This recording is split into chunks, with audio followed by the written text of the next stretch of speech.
She was already on the first step, bags in hand, eyes straight ahead. Done. Then his voice cracked open the silence like a rifle shot across that frozen platform, raw, desperate, nothing left to protect. Please, don't go. I know what you see. But those letters, every single word, that was me. Evelyn Whitaker stopped breathing. The conductor waited. The passengers stared, and a man who had never begged for anything in his life stood trembling in a coat 2 sizes too small, asking one woman to believe in something nobody else ever had. This is that story. If this kind of love still moves you, subscribe to this channel, hit that notification bell, and drop your city in the comments below. I want to see how far this story travels. Now stay with me. Every word of what comes next is worth it. She snatched her travel bag off the wooden bench and spun toward the train before the steam had even finished clearing the platform. That was it. That was all Silas Wren needed to see. 7 months. 7 months of letters written by oil lamp in a cabin that had never heard another human voice after dark. 7 months of pouring out the kind of honesty a man like him had no business putting on paper, and she had looked at him for less than 30 seconds before deciding he wasn't worth her time. He didn't blame her. That was the worst part. He had known, somewhere deep in his chest where he kept all the things he never said aloud, that this moment might come. He had told himself he was prepared for it. He had stood at that mirror in the general store 3 days ago, the only proper mirror in Cedar Hollow, and looked at himself the way a stranger would look at him.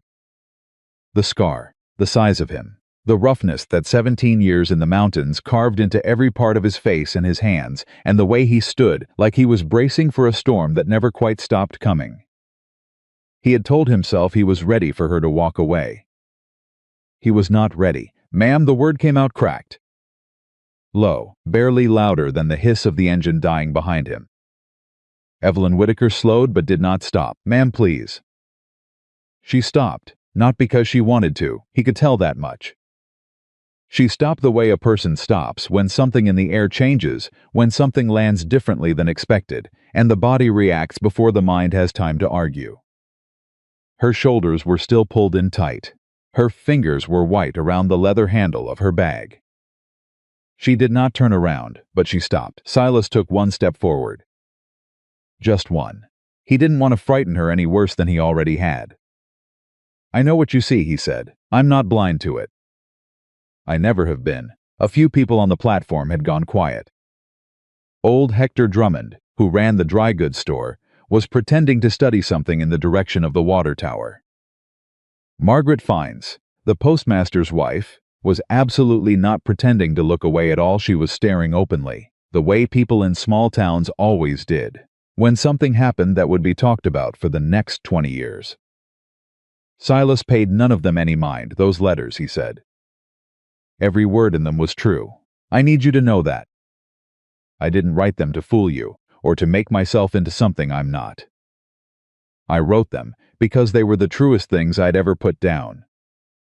Evelyn's grip on the bag loosened slightly. She still did not turn. The man you read about, Silas continued, the one who watched the sunrise over the eastern ridge and thought it looked like God had cracked open a lantern behind the mountains, that was me. The man who told you about the elk calf he found half frozen in the creek bed last February and carried 2 miles back to the barn, that was me too. A pause. The train engine gave a long, low groan. I know I don't look like any of it. She turned around. He had not expected that. He had been preparing himself to keep talking to the back of her head until either she walked away or the train left without her. He had not prepared for her to actually turn and look at him. Evelyn Whitaker was smaller than he had imagined. He knew that was a foolish thing to notice in this moment, but it struck him anyway. In his mind, built from months of her letters, precise, careful letters that never wasted a word, he had pictured someone tall, composed, the kind of woman who walked into a room and immediately understood exactly where everything was and why. She was composed, that part was true. But she was small, and her eyes were darker than he expected, and right now those eyes were doing what everyone else's eyes did when they landed on him for the first time. They were working very hard not to show fear. You're Silas Wren, she said. It was not a question. It was more like something she was saying out loud in order to make herself accept it. Yes, ma'am, you wrote me 31 letters. 32, he said.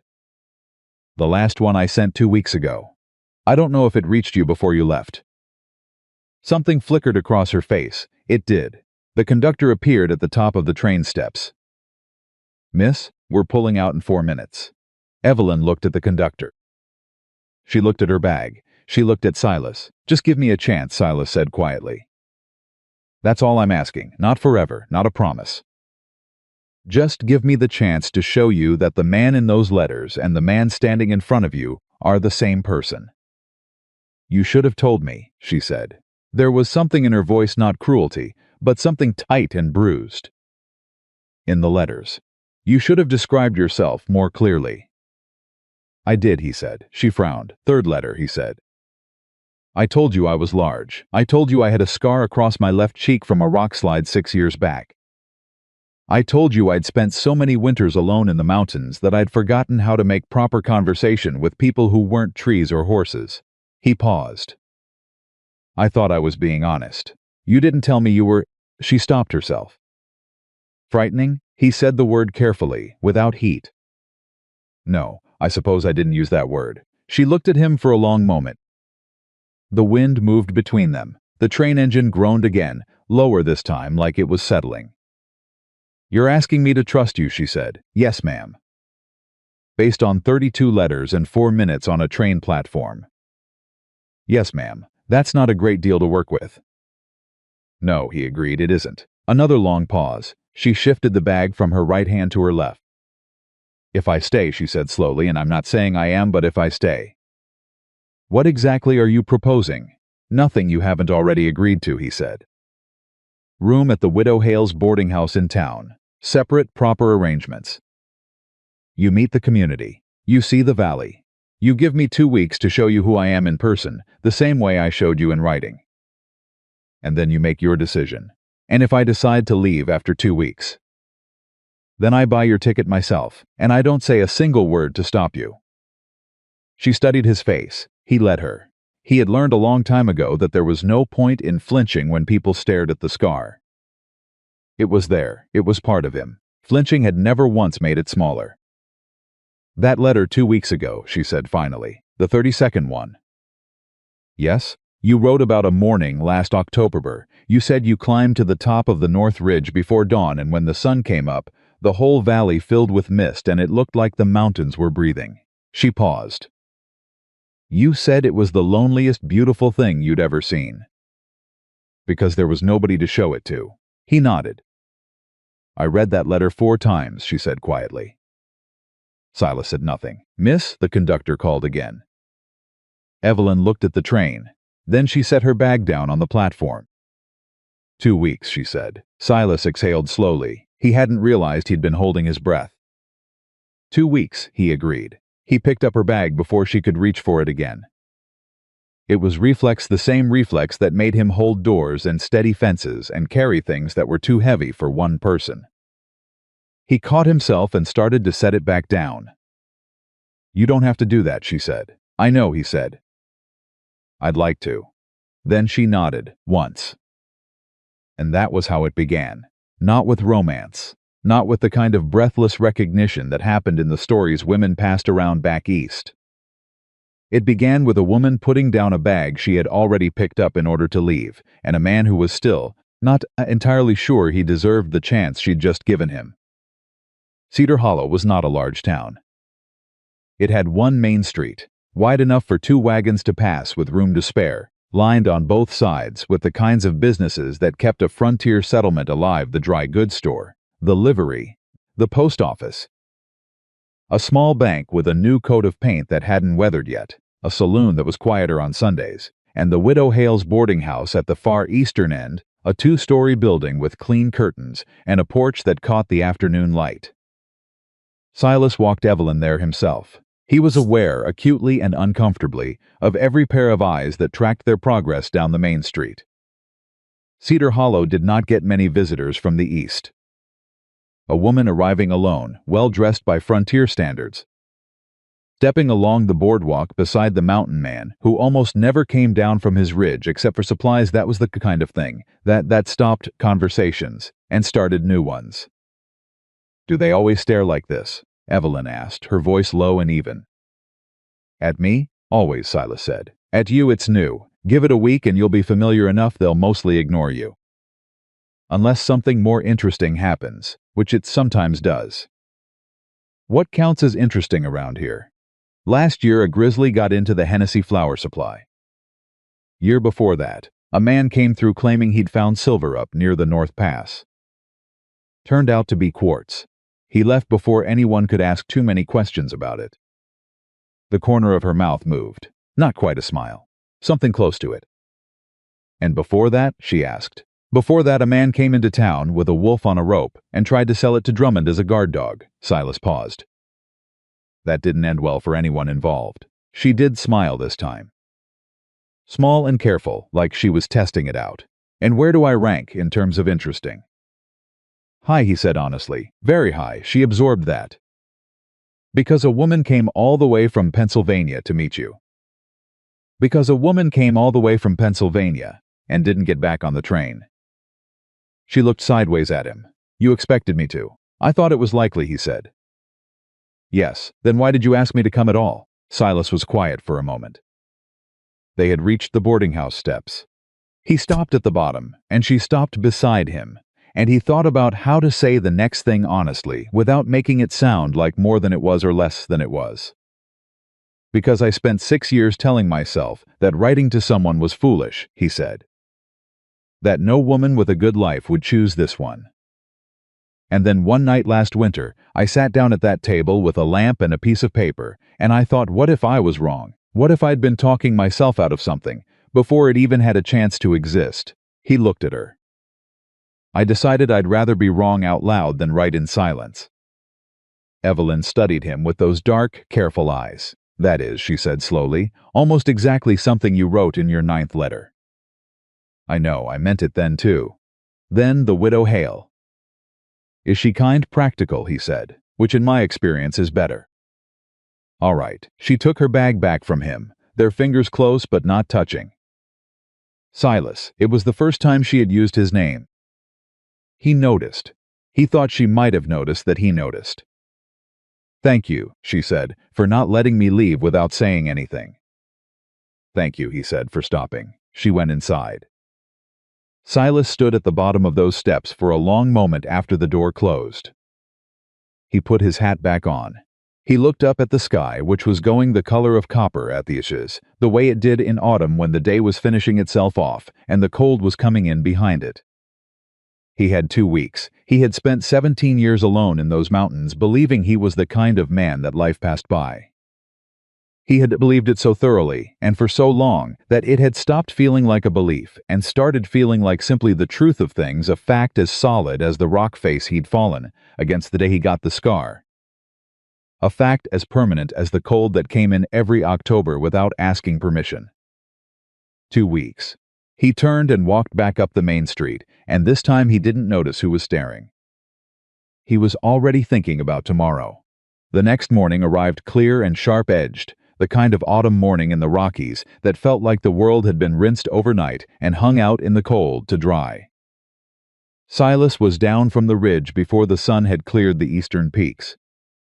He had been awake since before 4, which was not unusual for him. His body had learned years ago that sleep was something that happened in the gaps between necessary things, not the other way around. He had made a decision. He was not going to try to impress her. He had thought about it, turning it over through the dark hours, the way he turned over problems that didn't have obvious solutions, and he had landed on this. Impressing her was not the point. The point was to let her see what was real. The letters had been real. The life behind them had to match. So when he knocked on the widow Hale's door at 7 in the morning, he was wearing the same worn coat he wore every day.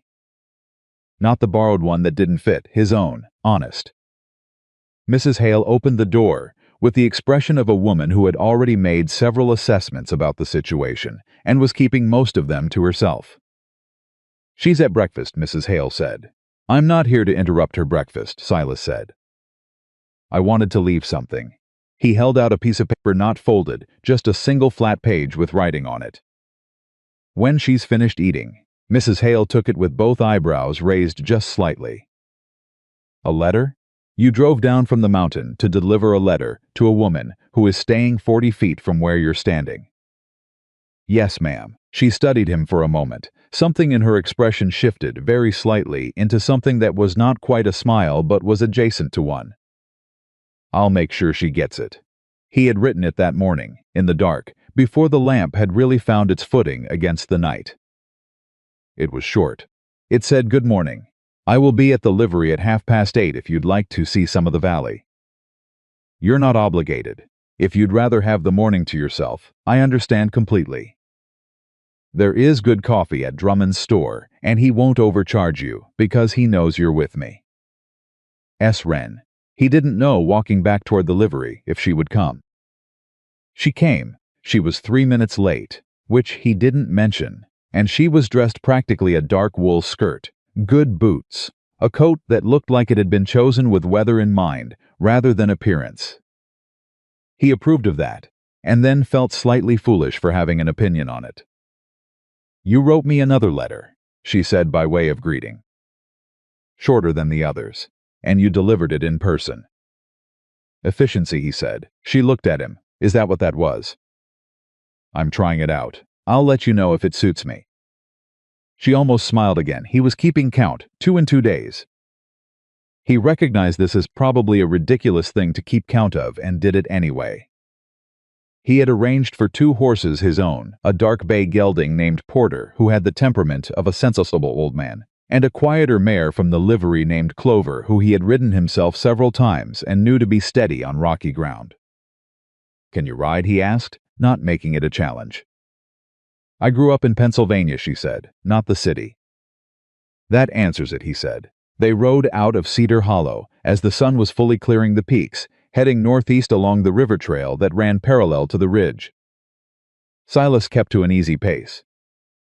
He watched the valley the way he always watched it, the way you watch something you have known so long and so well that you sometimes have to remind yourself it's extraordinary, that other people have spent their whole lives without ever seeing it. He wanted her to see it, not because he was trying to win something, but because it was the truest thing he had to show her. The letters had come from this place. Everything he had written, the colors, the sounds, the particular quality of the light through the aspens in October, had come from this valley, from years of being alone in it and learning its language. If she could see it, she might understand something about him that was very difficult to put into words. They rode for about 20 minutes in silence. Then Evelyn said, "You're not going to talk?" "I was waiting to see if you wanted to. That's unusually considerate.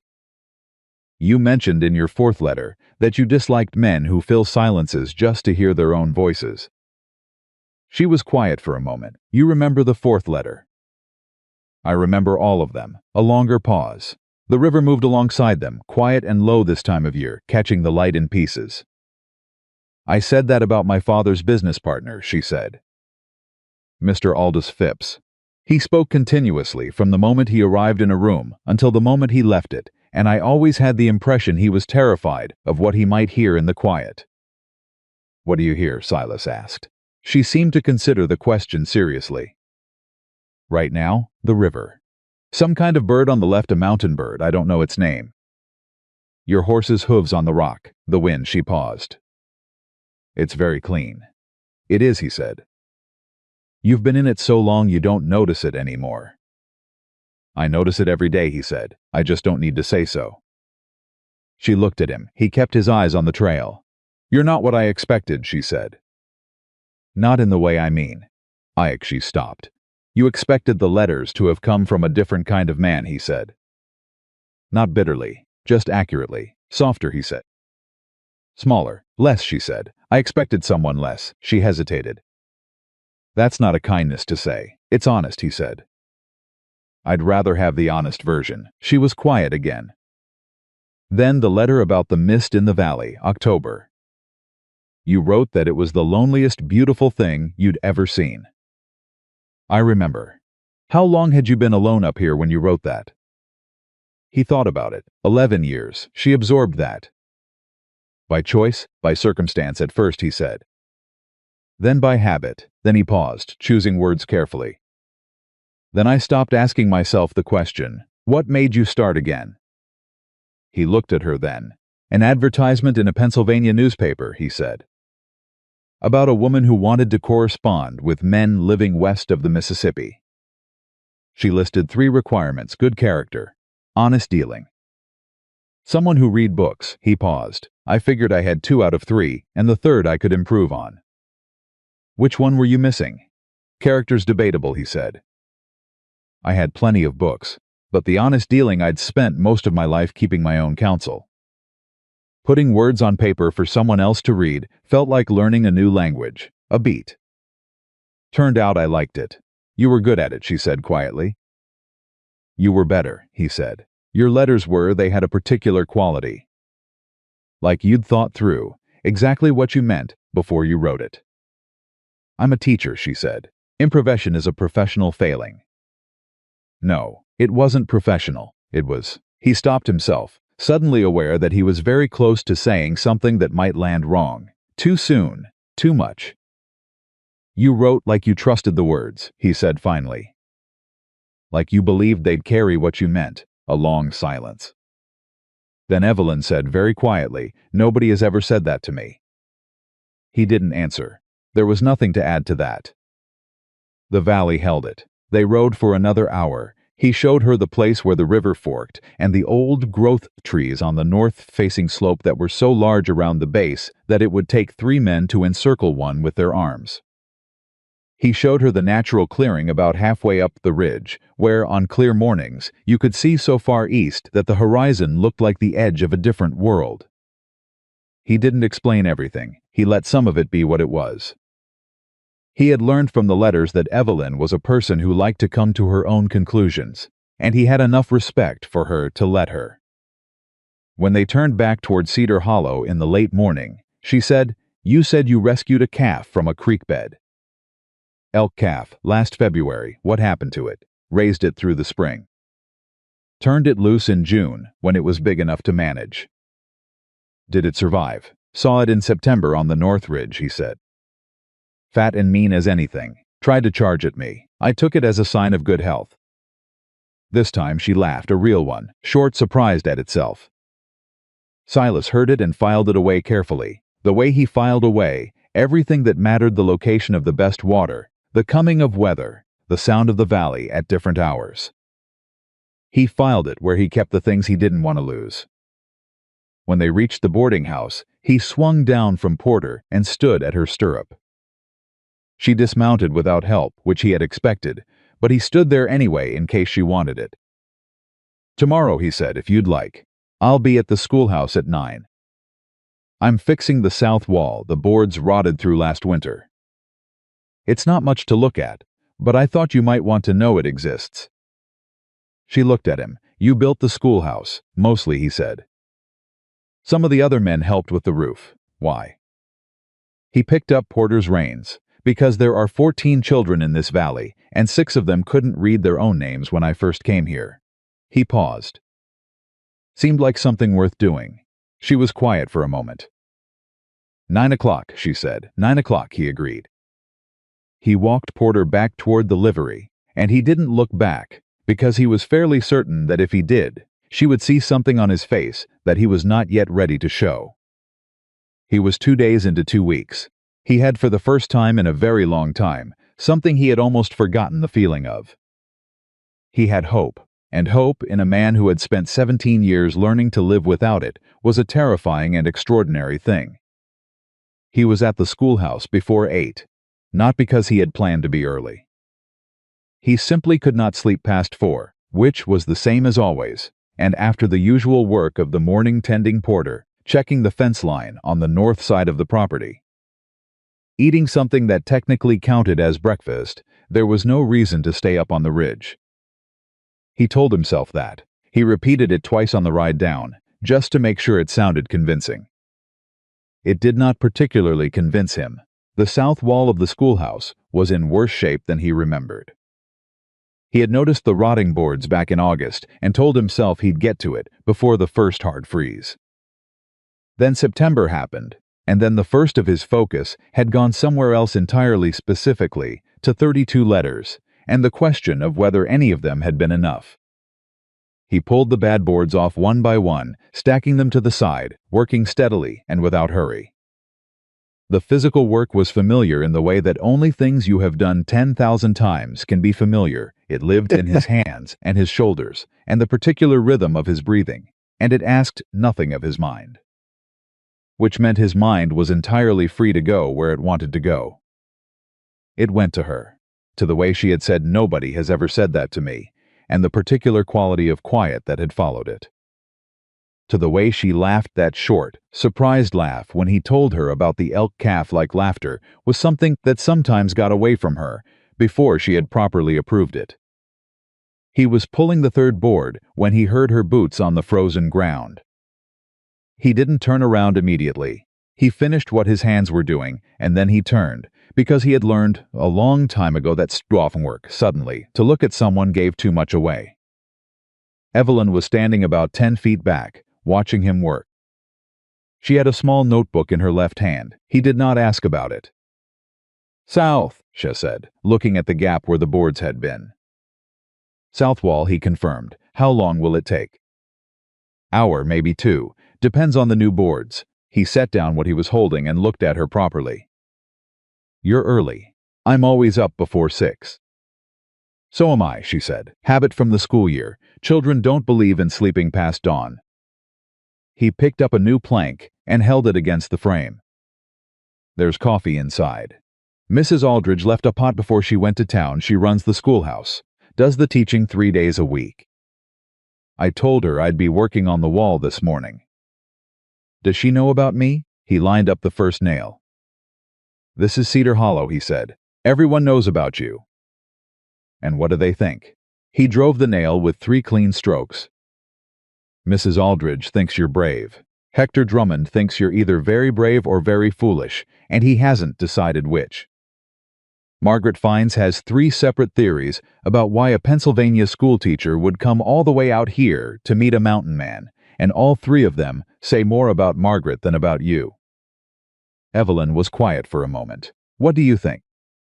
He reached for another nail. "I think you read 32 letters and decided the person behind them was worth finding out about." He paused. "I think that takes a particular kind of courage that most people don't have." "Or a particular kind of foolishness," she said. "Could be both," he said. "The best things usually are."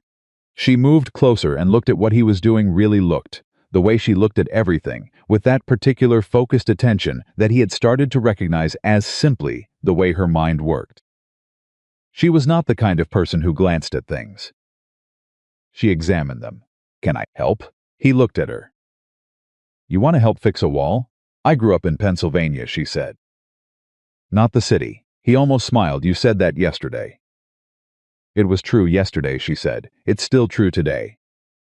He handed her a plank. They worked for the better part of an hour, Silas doing the heavier lifting and the nailing, Evelyn holding boards in place and handing him what he needed with an efficiency that surprised him, and then did not surprise him. Because nothing about her that suggested competence surprised him anymore. The letters had told him that clearly enough.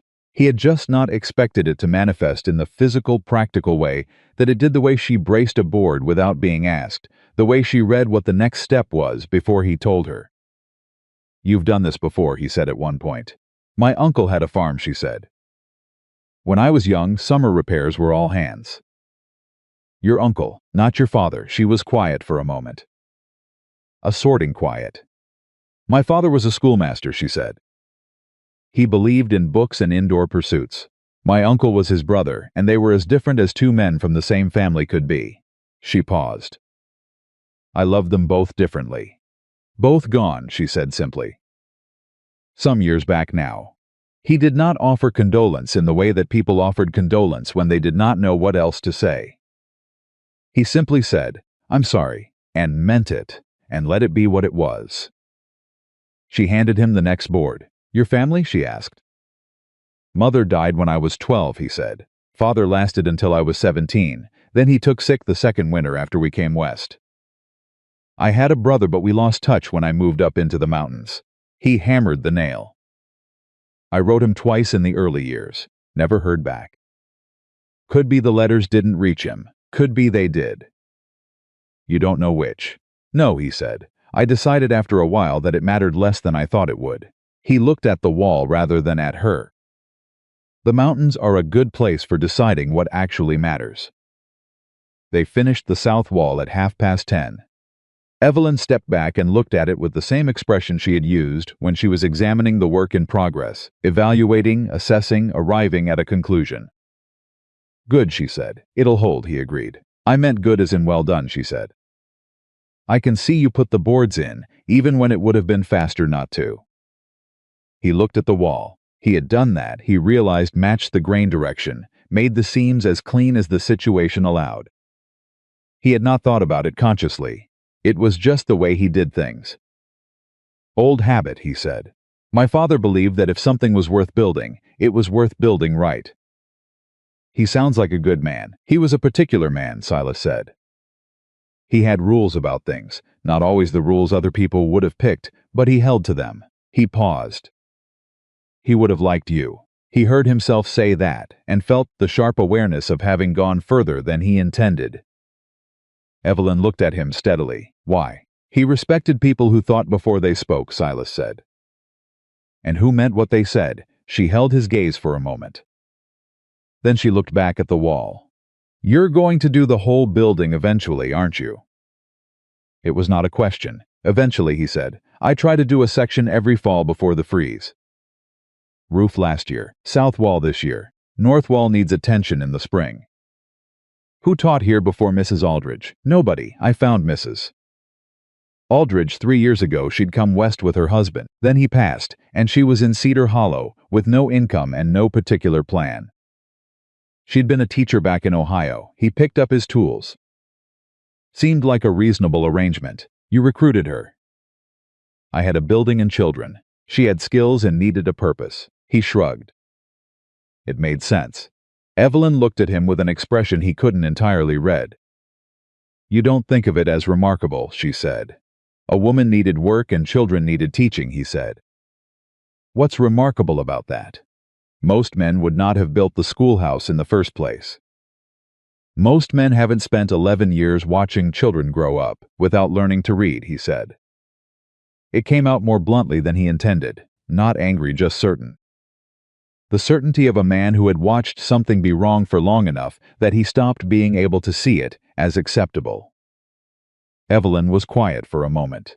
Then she opened the notebook she'd been carrying since she arrived. Would you mind, she said, if I asked you some questions? I've been keeping notes. About the valley, about the community. He looked at the notebook. You're studying us. I'm trying to understand a place, she said. I can't understand a place without understanding the people in it. And I can't understand the people without asking. What kind of questions? The schoolhouse. How many children currently? What they learn, what they need. She looked up at him. And about you, if you're willing. What about me specifically? Whatever you're willing to say. He thought about it. He was a private man by nature and by long habit. 17 years of solitude had made privacy feel less like a preference and more like a fundamental condition of his existence. But she had come down from the ridge with him. She had held boards for an hour without complaint. She had asked questions that showed she was actually listening to the answers. Ask, he said. The questions she asked were not the ones he expected. She did not ask about his past in any dramatic way, or press at the scar, or want the kind of frontier story that people from the East sometimes wanted when they imagined the West. She asked about the valley, how many families, what they grew, what they lacked, where the nearest doctor was, what happened when someone got badly sick or badly hurt. She asked about the children by name, which surprised him, and he realized she must have gotten the names from Mrs. Hale or from her own careful observation of the town since she arrived. He answered everything. It was a strange experience, being asked questions by someone who listened to the answers with the same quality of attention that she had given the south wall of the schoolhouse fully, and without already having decided what she thought. You track all of this, she said at one point, looking at him rather than the notebook. The families. Who needs what when someone falls behind? Someone has to, he said. The townspeople, she said carefully. They depend on you. But they're all frightened of me, he said. Yes, both things are true at once. People are like that. He paused. I made my peace with it, did you? He looked at her. I understood it. I'm not sure peace was quite the word. There's a difference, she said. Yes, there is. She wrote something in the notebook. He did not try to read it. Evelyn, he said, and then stopped, because he had used her name, and he wasn't sure she'd given him permission to, and old habits of formality died hard even when they felt wrong. Go ahead, she said. The advertisement, he said. The one in the Pennsylvania paper. Did you answer many of them? Men writing west? She considered whether to answer. He could see her considering it. 3, she said, including you. The first wrote back twice, then stopped. I think he found someone closer to home. The second wrote for 4 months, and then his letters changed. They became less honest, more performance, like he had decided what I wanted to hear, and was writing that instead of himself. And me? He said. Your first letter, she said, began with an apology for the handwriting, because you had broken 2 fingers the previous winter and they had healed crookedly. Then you described the valley in 3 sentences that I've thought about ever since. She closed the notebook. And then you wrote. Do you remember what you wrote at the end of the first letter? He did. He could still see the page. I wrote that I didn't know if I was the kind of man a woman could make a life with, but that I was trying to figure out if I could become one. She looked at him steadily. Yes, she said, that. And that made you write back. That made me write back. He nodded slowly. Something settled in his chest, not relief exactly. More like the particular feeling of a thing clicking into its proper place. Come on, he said. I'll buy you that coffee from Drummond's before Mrs. Aldridge gets back and starts asking me questions I'm not ready for. They walked out into the cold morning together. The next 4 days passed in a rhythm that felt, to Silas, like something he had never quite experienced before, but recognized anyway, the way you recognize a word in a language you've only half learned. Understanding the shape of it before you understand all the sounds. Every morning he came down from the ridge. Every morning she was either already up or appeared within the half hour of his arriving. They did things together that were entirely ordinary. He showed her the river crossing, the place where the aspens were thickest, the slope where the elk came down in winter.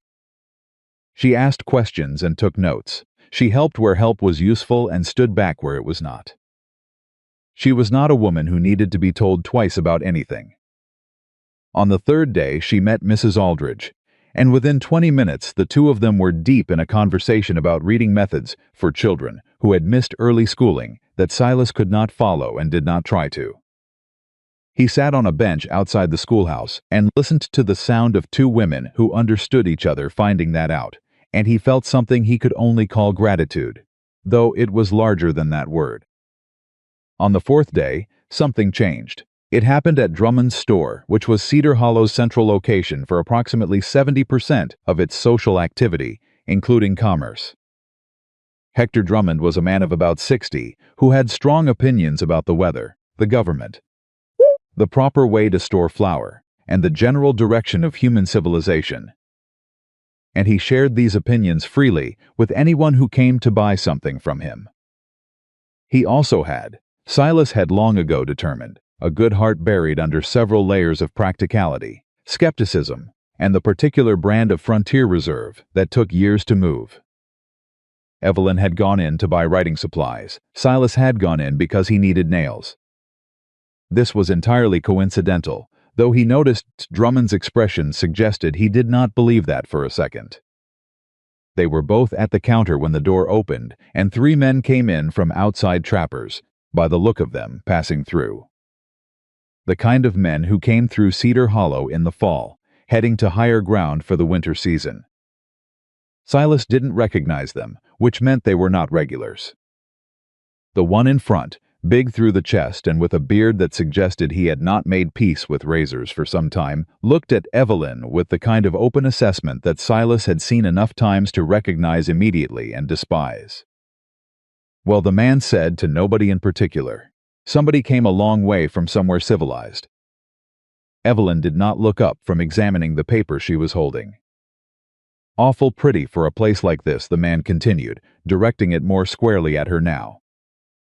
His two companions had spread out slightly, the way groups of men do when one of them has decided to be entertaining and the others are waiting to see how it goes. "Reckon she's spoken for?" one of the others said, with a grin that had nothing friendly in it. Drummond had gone very still behind the counter. Silas put down the nails. He moved not fast, not aggressive, but with the steady, purposeful movement of a very large man who has decided something and is not uncertain about it until he was standing beside Evelyn. Not in front of her, beside her. There was a distinction, and he meant it. "The lady is here on business," he said. His voice was level and quiet in the way that very quiet voices can be louder than shouting when the person they belong to has a certain quality of stillness. "I'd appreciate it if you treated her accordingly." The big man looked at Silas. Something in his expression shifted the particular shift that happened when a man who had been reading a situation as opportunity suddenly revised his assessment. "No offense meant," the man said, in the slightly different register of a person who has decided that offense is not, in fact, the most interesting direction. "None taken," Silas said, "yet." The three men moved to the far end of the counter and occupied themselves with what they had actually come to buy. Evelyn placed her paper and her pen nib on the counter in front of Drummond without looking at Silas.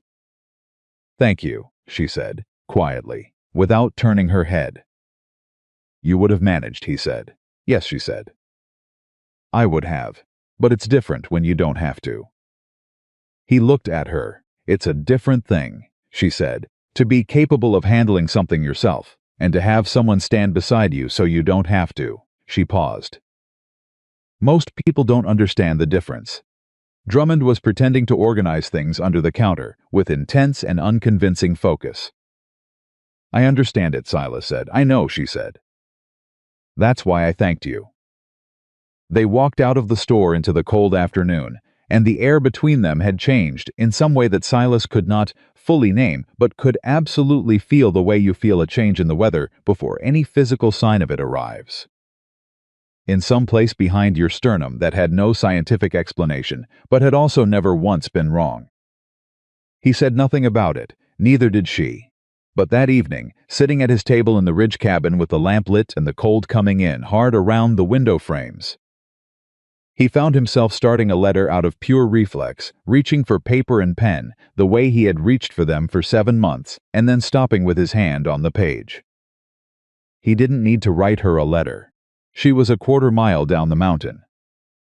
He sat with that for a while, the strangeness of it. The extraordinary, ordinary strangeness of another person being close enough to reach, after so long. He put the paper away. The twist came on the 5th day, and it came from the last direction he would have anticipated. He was at the livery, tending porter, when Jeb Calloway found him. Jeb was the youngest of the Calloway brothers, 23 years old, and had the kind of face that was permanently arranged into an expression of mild grievance with the world. He leaned against the livery door with his arms crossed in a way that was clearly intended to look, and achieved the opposite. "Mountain man," Jeb said. Silas continued brushing porter. "Jeb, heard your Eastern lady has been all over town asking questions." There was something in the way his Eastern lady slightly too flat, slightly too deliberate, that Silas recognized as the precursor to something unpleasant. "She's a curious person," Silas said. "She asks questions. It's one of the things I respect about her. She was talking to my mother yesterday." "Your mother knows everyone in this valley. Seems like a reasonable person to talk to." Jeb pushed off the doorframe. He was not a large man, and he did not try to pretend to be. But he had the particular belligerence of men who feel passed over by things they believe they deserved. "She's not staying," he said. "You know that, right? Women like that, they come out here, and they look around, and then they go back. Every time. They always go back." Silas stopped brushing. He turned around slowly. "Jeb," he said, "what you mean to say, if you want to be honest about it, is that you're scared she'll stay?" Jeb's face did something complicated. "What's that supposed to mean?" It means you've got a sister who's been talking about going east for 2 years, and you know it. And you're watching a woman from the east come here and look at this valley like it might be worth something, and it's messing with the story you've been telling yourself about why your sister should leave. He held Jeb's gaze. That's a personal problem, Jeb. Don't make it mine. Jeb stared at him for a moment, then his jaw tightened. She's going to leave you, he said, and you're going to be back up on that ridge alone, and the whole town's going to have watched you make a fool of yourself for a woman who didn't even.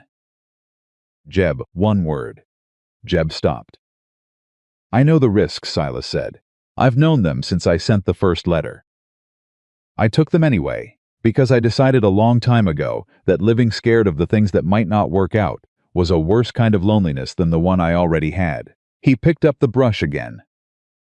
You can want it to go wrong if you need to. That's your business. But don't stand in my livery and tell me what the outcome's going to be. You don't know. Neither do I, and that's the point. Jeb stood in the doorway a moment longer, then he left. Silas finished with Porter and stood in the quiet of the livery for a while, his hand on the horse's neck. Porter turned his head and looked at him with the magnificent indifference of a horse that had been through a good deal and considered most of it manageable. Don't, Silas told him. Porter looked away. He found Evelyn at Mrs. Hale's in the late afternoon, sitting on the porch with the notebook open and a pen in her hand. Though she wasn't writing, she was looking toward the mountains with the particular expression of someone who is working something out. You had a visitor, she said when he came up the steps. Jeb Calloway. He came to see me this morning before he came to you. Silas stopped. What did he say? He said that this valley was not a place for women who had other options. He said that men like you were better left alone because she paused, because trying to change the nature of a thing never ended well. Something cold moved through Silas's chest, not at Jeb, at the words themselves, and the fact that she had been sitting with them all day. What did you tell him? He asked. Evelyn closed the notebook. I told him I hadn't come here to change anything, she said. I came to see what was real. She looked up at Silas. And then I asked him how long he'd lived here, and whether he'd ever once climbed far enough up the North Ridge to see the valley from above. Silas looked at her. He hadn't, she said. He's lived here his whole life and never gone up far enough to see it. She said it without contempt. Just with the precision of someone noting a fact and finding it instructive. I think that's what he meant about not changing the nature of things. He's never seen it from the outside. And you have? I arrived from the outside, she said. That's different. She opened the notebook again, but she wasn't looking at it. She was looking at him. Silas, when Jeb came to see you. What did he say? He said you'd leave. And what did you say? That I knew the risks and I'd taken them anyway. She held his gaze for a moment. Good, she said. It was such a plain, simple word. Good. Said without decoration or drama. Said the way she said everything, like she meant exactly what she said and not a syllable more. He sat down on the step below the porch rail, not at her level but close. It was the first time they had been still together, without something to do or somewhere to walk, and he felt the particular weight of that. The fact that being still with another person was an entirely different proposition from doing things alongside them. Tell me something, she said. All right, when you wrote the letters. Was there a moment when you stopped writing to a stranger and started writing to someone specific, someone real? He thought about it properly. He owed her that. 6th letter, he said. You wrote back about the winter you were 22 and your father was sick, and you taught the school by yourself for 4 months and didn't tell anyone how frightened you were because there was nobody to tell. He paused. You wrote it like it was a small thing, like it was just a fact about a season. But I read it, and I thought this person knows what it is to hold something alone. This person understands that particular kind of weight. He looked at his hands. That was when you stopped being a stranger. The porch was quiet. My 5th letter, she said. You wrote about the night you got the scar. The rock slide. You were alone and injured, and you said the hardest part wasn't the pain. The hardest part was knowing that if it had been worse, nobody would have known where to look for you. She paused. And then you wrote that it had made you realize the difference between choosing solitude and simply being forgotten. And that you weren't sure until that night which one yours had been. He was very still. That was when you stopped being a stranger to me, she said. Outside, the town moved through its late afternoon business. Someone called to someone else down the street. A horse passed. The cold was coming in off the mountains earlier than it had been, the way it did when October was finishing itself. I'm going to say something, Silas said, and I need you to tell me if I'm moving too fast. All right, she said. I'm not trying to convince you of anything, he said. I'm not trying to build a case. I just need you to know that whatever you decide at the end of 2 weeks, whether you stay or you go, the time between now and then has already been something I didn't know I was going to have. He paused. I didn't know what it felt like to have someone listen to me. I'd forgotten. I think maybe I never fully knew. He looked at her. So thank you for that. Regardless, Evelyn looked at him for a long moment. Silas, she said, I need to tell you something too. He waited. I wrote to 3 men, she said, and I came west to meet one of them. She closed the notebook fully and set it aside. I want you to understand that I did not make that decision lightly.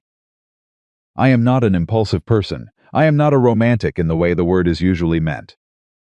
I don't believe in signs or fate or the idea that things are meant to be. She paused. I believe in evidence. I believe in paying attention.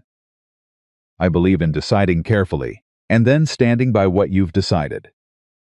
Yes, he said. I know, I have been paying attention, she said. Since the moment I stepped off that train. He said nothing. What I've seen, she said, is a man who does what he says. Who builds things because they're worth building. Who notices when someone is holding something alone and does not look away from it. She looked at him squarely.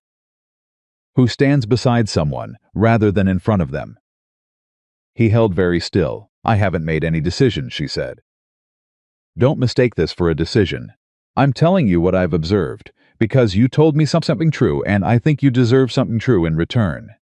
She picked up the notebook again. But I am paying attention, very carefully. He stood up.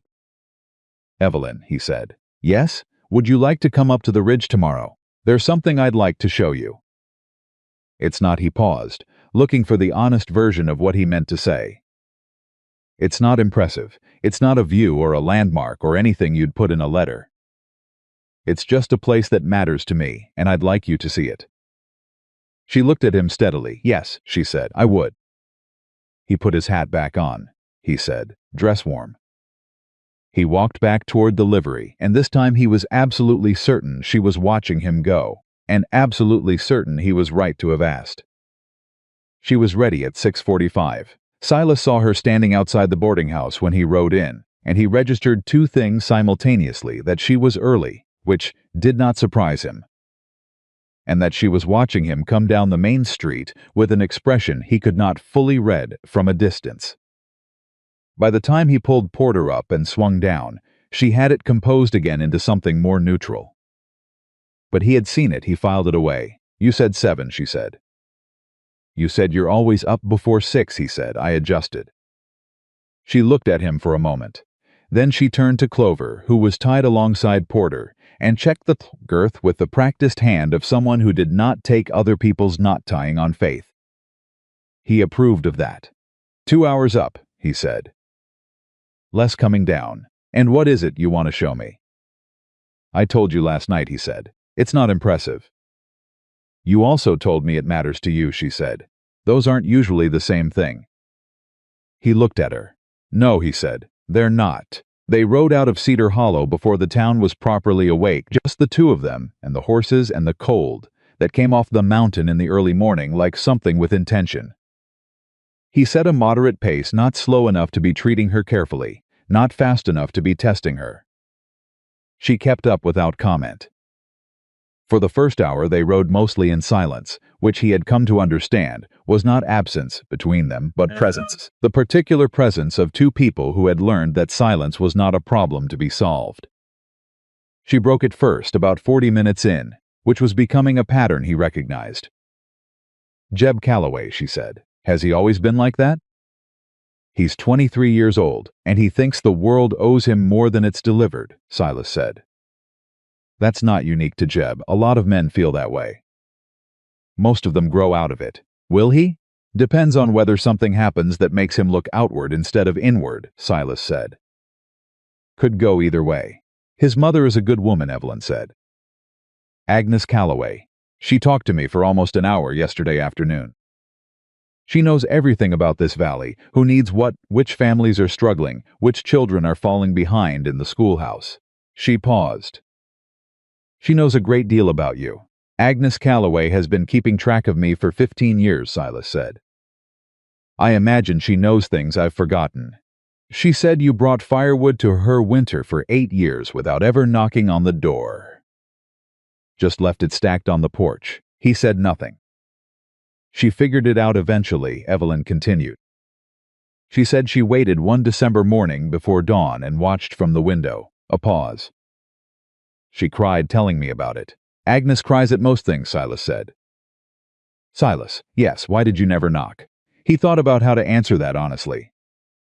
Because if I knocked, he said, she'd feel like she had to say something about it. And she had enough to carry without adding gratitude to the pile. He paused. It was firewood. It wasn't charity. I had more wood than I needed, and she had less than she should. That's not a complicated equation. Evelyn was quiet for a moment.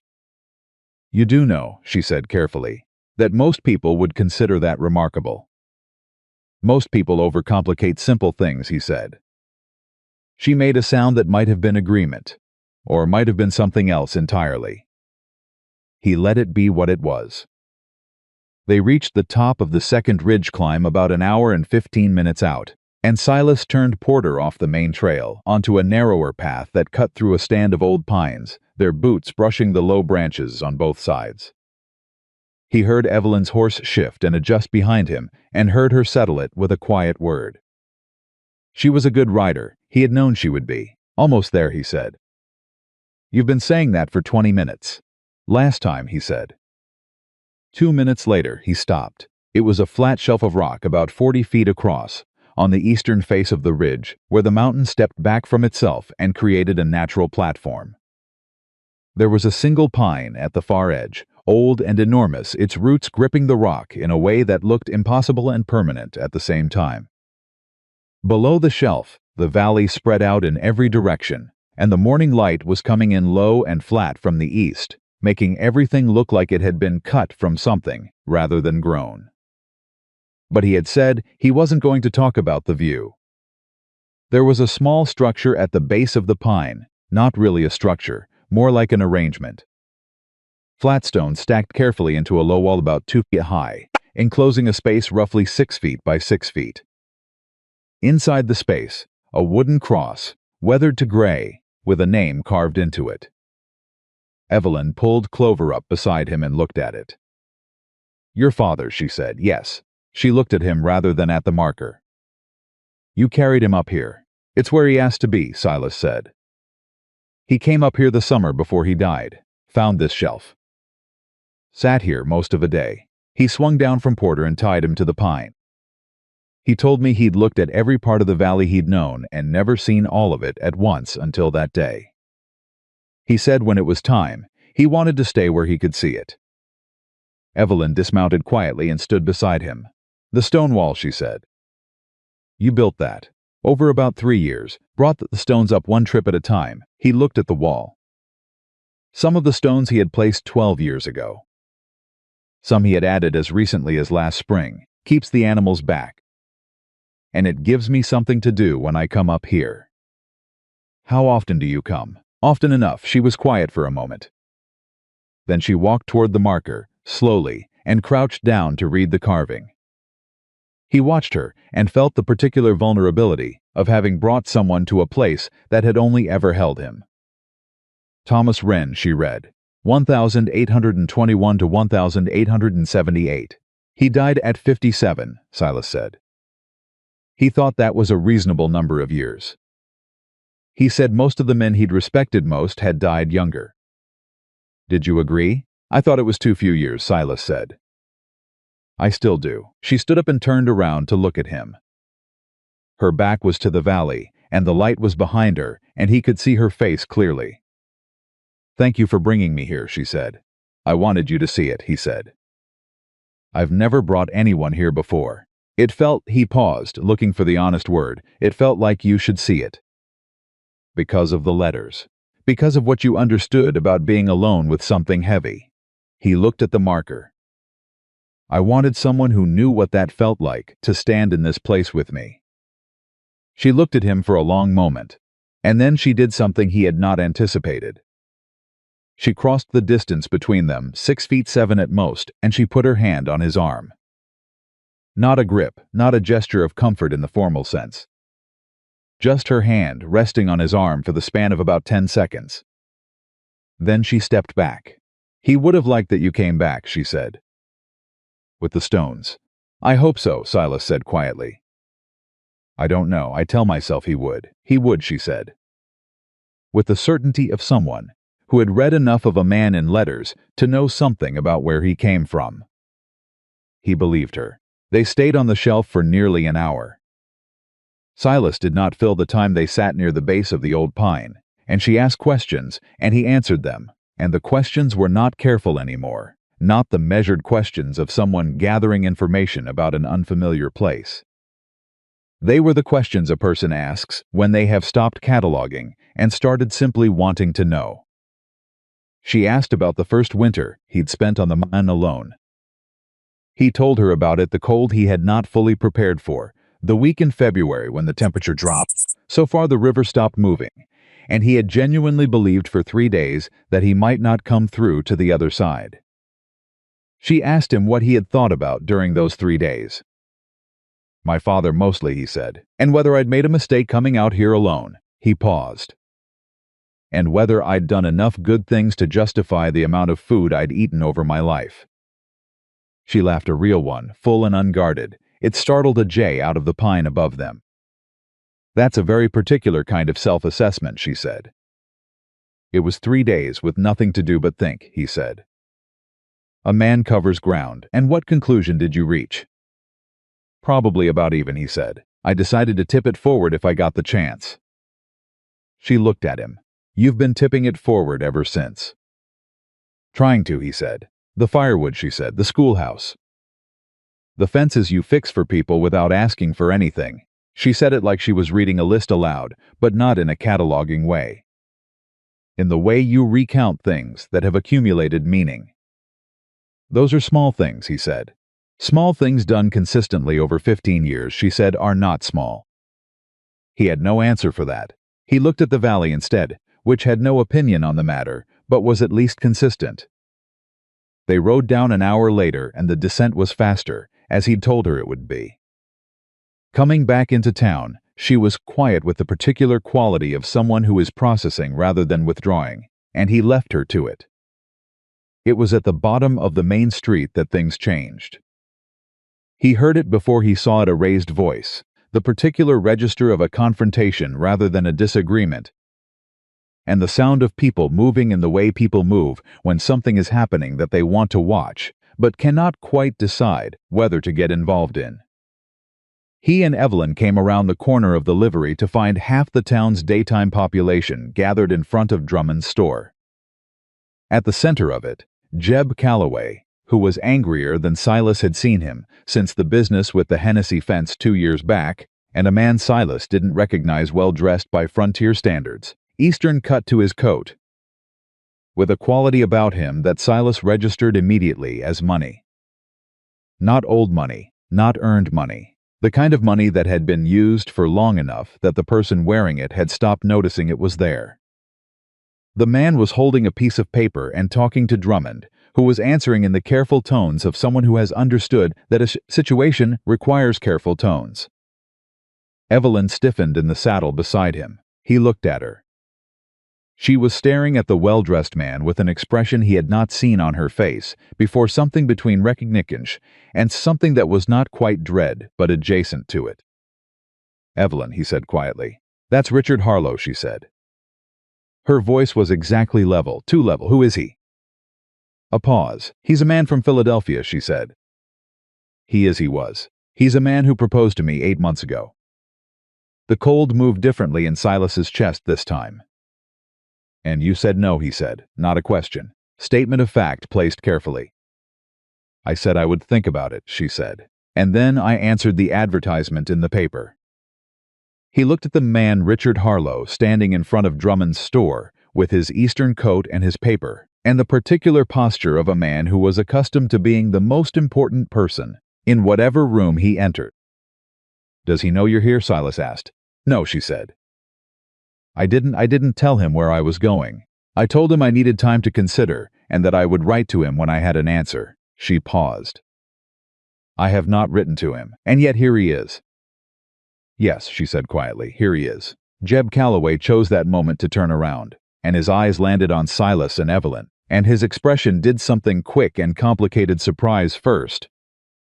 Then the particular satisfaction of a man who feels a situation is moving in the direction he predicted. "Miss Whitaker," Jeb said loudly enough to carry, "I believe you've got company." Every head in the vicinity turned. Richard Harlow turned.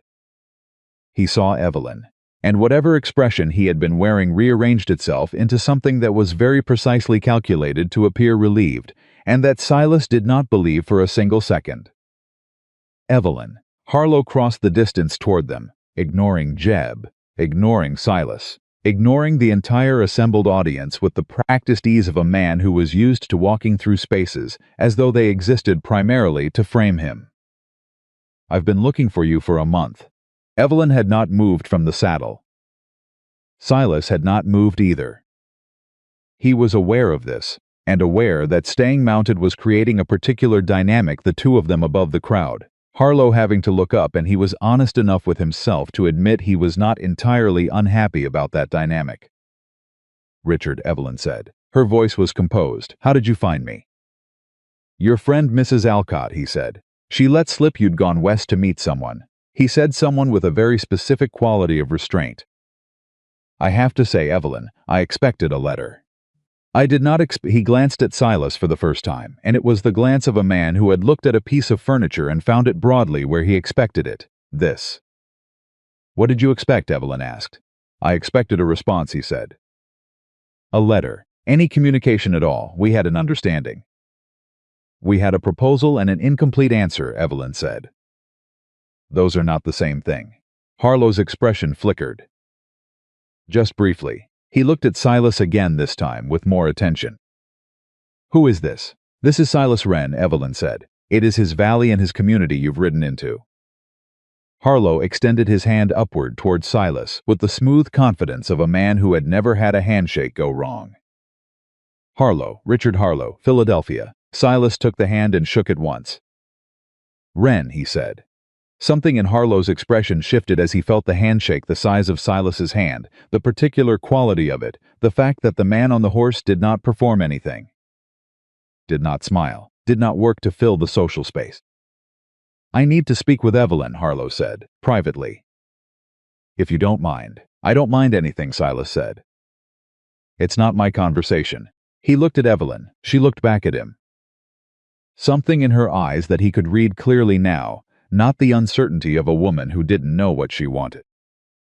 The controlled expression of a woman who knew exactly what she was doing, and was asking him without words to trust her with it. He dismounted, handed Clover's reins to her without ceremony. Walked Porter toward the livery without looking back. Every step he took was deliberate.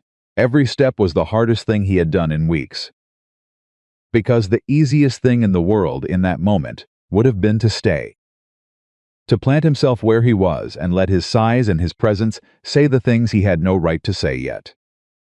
To be the wall between her and the man from Philadelphia who had come 1,000 miles to take back something that may never have fully belonged to him.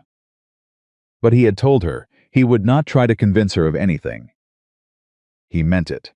He got Porter into the livery stall and stood there with his hand on the horse's neck, and he breathed in the cold and the hay and the solid ordinary smell of a place where things made sense, and he waited. He did not wait long. 15 minutes. Evelyn appeared in the livery doorway. She had her notebook in her hand, and her expression was the particular composed expression he was beginning to understand as the expression she wore when she had passed through something difficult and come out.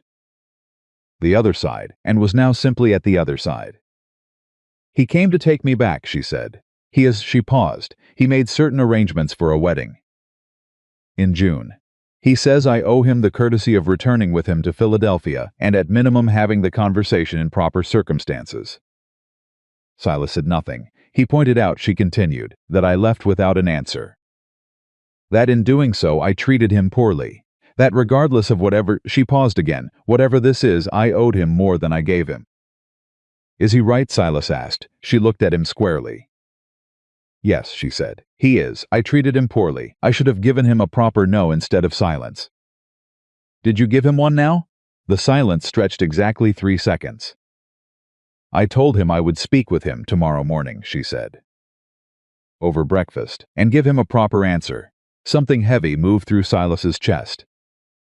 "All right," he said. "Silas." She stepped into the livery, away from the open door, away from whatever portion of the town was still watching. "I need you to understand something. Tell me Richard Harlow is a good man," she said. "He is stable and educated, and he has never once treated me with anything less than respect. He has means and reputation, and he is exactly the kind of man my mother would have chosen for me, with complete confidence that she had done the right thing." She held his gaze. "And I did not answer his advertisement. I answered yours." He took that in slowly. "I need you to know that I did not come here running away from something," she said. "I came here running toward something. There is a difference." "Yes," he said, "there is. What I told you on the porch," she said. "About paying attention, about what I've observed." She set the notebook down on the livery rail beside her. "That was not something I said carelessly. I didn't think it was. I am going to speak with Richard tomorrow," she said. "And I am going to give him the answer he should have had 8 months ago." And then, she paused, and something in her face shifted, some layer of control relaxing by a fraction, and then "I'd like to come back up to the ridge." "If the invitation is still open." "It's open," he said immediately. She picked up the notebook, turned toward the livery door. "Evelyn," he said. She stopped. "For what it's worth," he said, and then stopped himself, because what he wanted to say was large, and the time for it was not quite now, not yet, not until tomorrow was done with. "Get some rest," he said instead. "It's been a long day." She looked at him over her shoulder, with an expression she told him, clearly and without words, that she knew exactly what he had stopped himself from saying. "Good night, Silas," she said. She walked out into the early evening.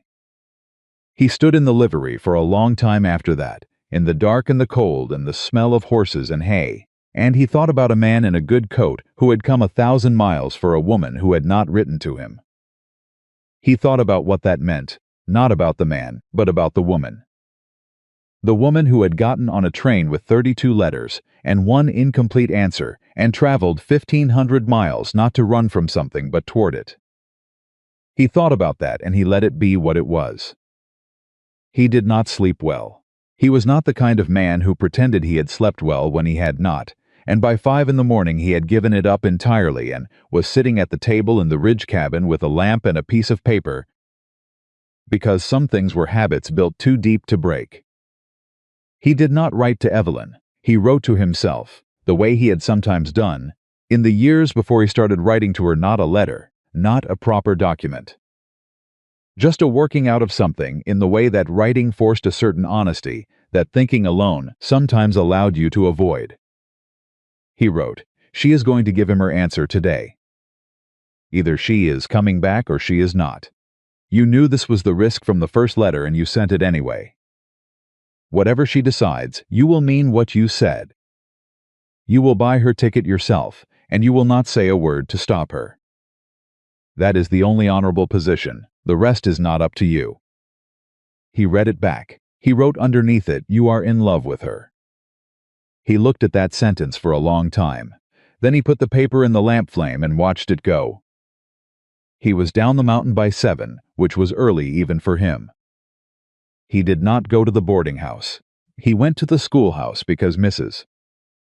Aldridge had 3 children who were behind on their reading and had asked him 2 weeks ago if he would sit with them on Friday mornings while she worked with the older students. And Friday was today, and a commitment was a commitment, regardless of what else was happening. He sat at the low table with 3 children: Martha, age 7, and the 2 Hendricks boys, 8 and 9, and he helped them through their words with the same steady patience he brought to everything. Martha had a tendency to skip letters when she was nervous. The younger Hendricks boy confused his B's and D's in a way that was entirely normal and would resolve with time.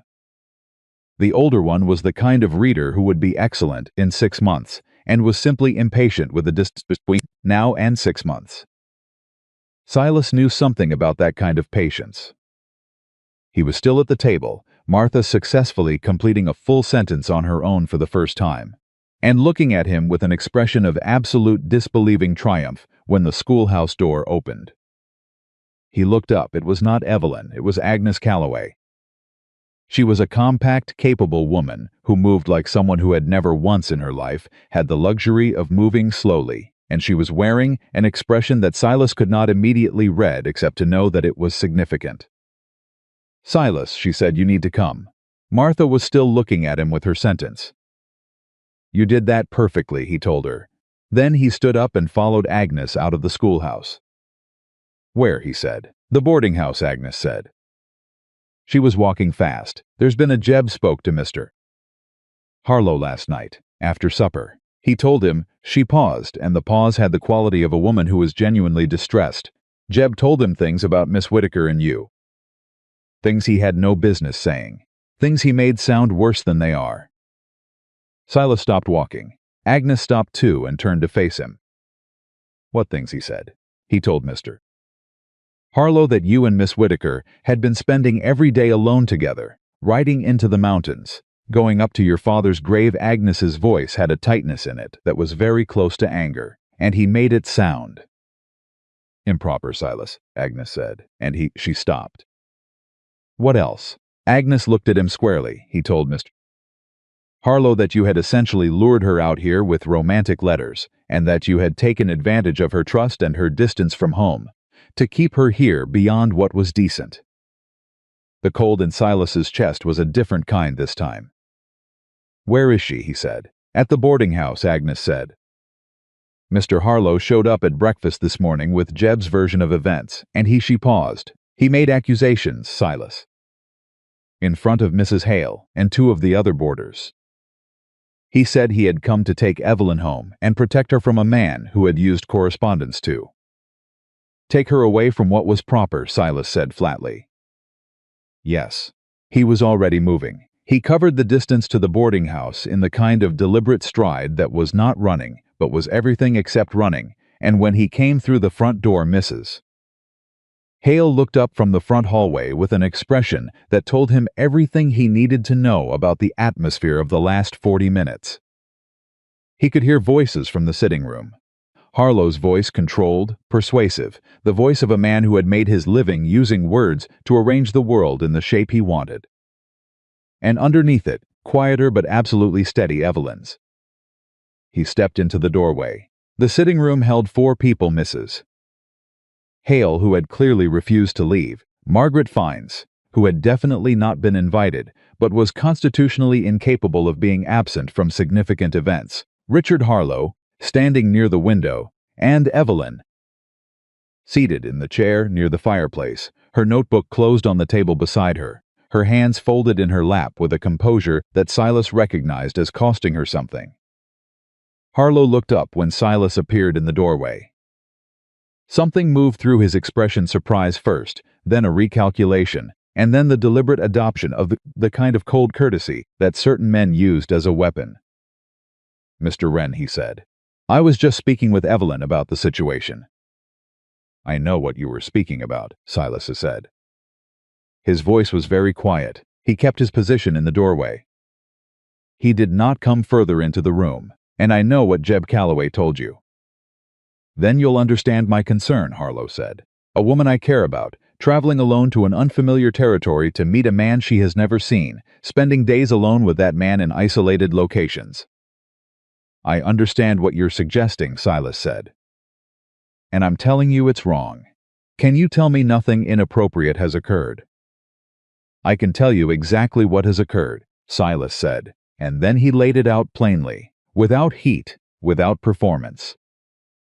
Every day, every interaction, the work at the schoolhouse, the ride to the valley, the hour on the ridge at his father's grave. He said each thing the way he said everything precisely, because precision was the only thing worth offering when something important was on the line. She has been treated with nothing but respect, he said. Because that is the only way I know to treat a person. The room was very quiet. Then Evelyn stood up. She had not said a word since Silas had appeared in the doorway. She had sat with her hands folded and her expression composed while the two men spoke, and he had understood, watching her, that she was letting it play out, that she was a woman who understood when to wait and when to speak, and that the moment to speak had arrived. "Richard," she said, "I need you to listen to me now." Harlow turned to her. "I should have written to you 8 months ago," she said. "I should have given you a clear answer instead of a delay. That was wrong of me and I am sorry for it. You came a long way based on a silence that wasn't fair to you." She paused. "But what Jeb Calloway told you is a version of events designed to serve Jeb Calloway's purposes, not the truth. And the conclusions you drew from it belong to a version of me that you have decided on, rather than the one standing in front of you." Harlow's jaw tightened slightly. "Evelyn, I am not finished," she said. He stopped. "I came here of my own decision," she said. "I stayed of my own decision. Every day I have spent this valley has been a day I chose. Nobody has taken advantage of me. Nobody has manipulated me. I am a grown woman who read 32 letters and made a considered judgment and traveled 1,500 miles to see whether that judgment was correct." She held his gaze. "I believe it was. The room held that." Then she t Silas, and the look was not uncertain and it was not complicated. It was the look of a woman who had sorted something out and arrived somewhere she had been moving toward for a while. "I am not coming back to Philadelphia," she said, "not to Silas. To Harlow, clearly and finally, I am sorry for the months of silence. You deserved better than that, but my answer is no. It was always going to be no. I just needed to know what I was choosing instead." Harlow looked at Silas. Something in his expression past the composure, past the calculation, was something that might, in a different man, in a different moment, have been recognizable as genuine pain. He had come a long way for this. Silas could not entirely blame him. "You're certain," Harlow said. "I am certain," she said. A long pause. Then Harlow nodded, once, with the grace of a man who had lost something, and knew that further argument would only diminish what remained of his dignity. "I'll make arrangements," he said. "I'll leave tomorrow." He walked past Silas in the doorway without looking at him. His footsteps went up the stairs. The room breathed. Mrs. Hale found something extremely important to do in the back of the house. Margaret Fines followed her, which was unprecedented, and suggested that even Margaret understood some moments were not for audiences. And then it was just the two of them, Silas in the doorway. Evelyn beside the fireplace. "You heard all of it," she said. "I heard enough." She looked at him. "You should have heard what I told Agnes on the porch before I went in," she said. "What did you tell her?" "That I had already decided before he came to breakfast this morning," she said. "That Jeb's accusations didn't change anything. That what they changed was only the timeline that I was going to say what I said this morning either way, only I was going to say it more quietly, and with less of an audience." He looked at her. "I had already decided," she repeated. "Quietly, last night, after I left the livery." She picked up the notebook from the table. "I had already decided." Silas felt something move through him that was too large to name and too particular to fit any word he had ready for it. He stood in the doorway of Mrs. Hale's sitting room in Cedar Hollow, Colorado, 17 years into a life he had built alone, and he felt it arrive the way the first real warmth of spring arrived, not all at once, not with drama, but undeniably, and with the quiet certainty of something that was not going to leave. "Evelyn," he said. "Yes," she said. He stepped into the room. He stepped into the room and she did not step back. That was the first thing he registered. Every time before on the platform, at the livery, on the ridge, there had been some small distance she maintained, not from fear. He understood that now, but from the careful habit of a woman who had spent years being precise about what she let close. She had not stepped back. He stopped 2 feet from her. "I want to say something," he said, "and I need to say it right." "All right," she said. "I have been careful," he said. "Since the platform, I made myself a rule that I would not push. That I would show you what was real and let you make up your own mind without me trying to steer the outcome." He paused. "I meant that rule." "I know," she said. "But I need you to know something that isn't about convincing you," he said. "Because I put that paper in the fire this morning, and I think it was a mistake to burn it instead of saying it." She went very still. "I love you," he said. "I don't know when it happened. I think it was somewhere around the 6th letter, which was a long time ago, and I have been carrying it since then the way I carry most things, quietly and without a great deal of ceremony." He looked at her steadily. "You don't have to say anything back. I'm not telling you because I want something from you. I'm telling you because it's true, and you have come a very long way, and you have been honest with me about important things, and you deserve the same in return." Evelyn looked at him for a long moment. Then she said, "You burned the paper." "Yes. What did it say before you burned it?" He held her gaze. "That I was in love with you." "Just that," he said. "Some things only need one sentence." She looked down at the notebook in her hands. She was quiet for what felt like a long time, but was probably 10 seconds. Then she looked up. "I am not a woman who falls quickly," she said. "I want you to understand that. I am not impulsive, and I am not romantic in the way people use that word. I analyze things. I observe things. I come to conclusions slowly and I hold them carefully because I have learned that conclusions made in a hurry are usually wrong." "I know," he said. "I have been coming to a conclusion," she said.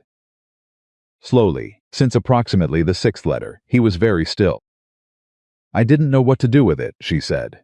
It seemed she paused, searching for the precise word, implausible. That a person could know what they felt about someone they had never seen. "I told myself it was the letters, that I had fallen in love with words, and that the man behind them might be entirely different." "And," he said. "And he was not different," she said. "He was exactly the same." She looked at him with the full, clear attention she brought to everything that mattered to her. "Exactly the same man, just visible now, which is better." He breathed. "I'm not saying it perfectly," she said, with a flicker of something that was almost frustration with herself. "You're saying it exactly right," he said. She set the notebook on the table. Deliberately. Like setting something down that she no longer needed to hold in front of her. "What do we do now?" she said. "I don't know," he said. "I've never done this before." "Neither have I," she said. "I mean, but not like this. Not from this point." "We figure it out," he said, carefully and without hurrying. She looked at him. "That I can do," she said. "I know," he said.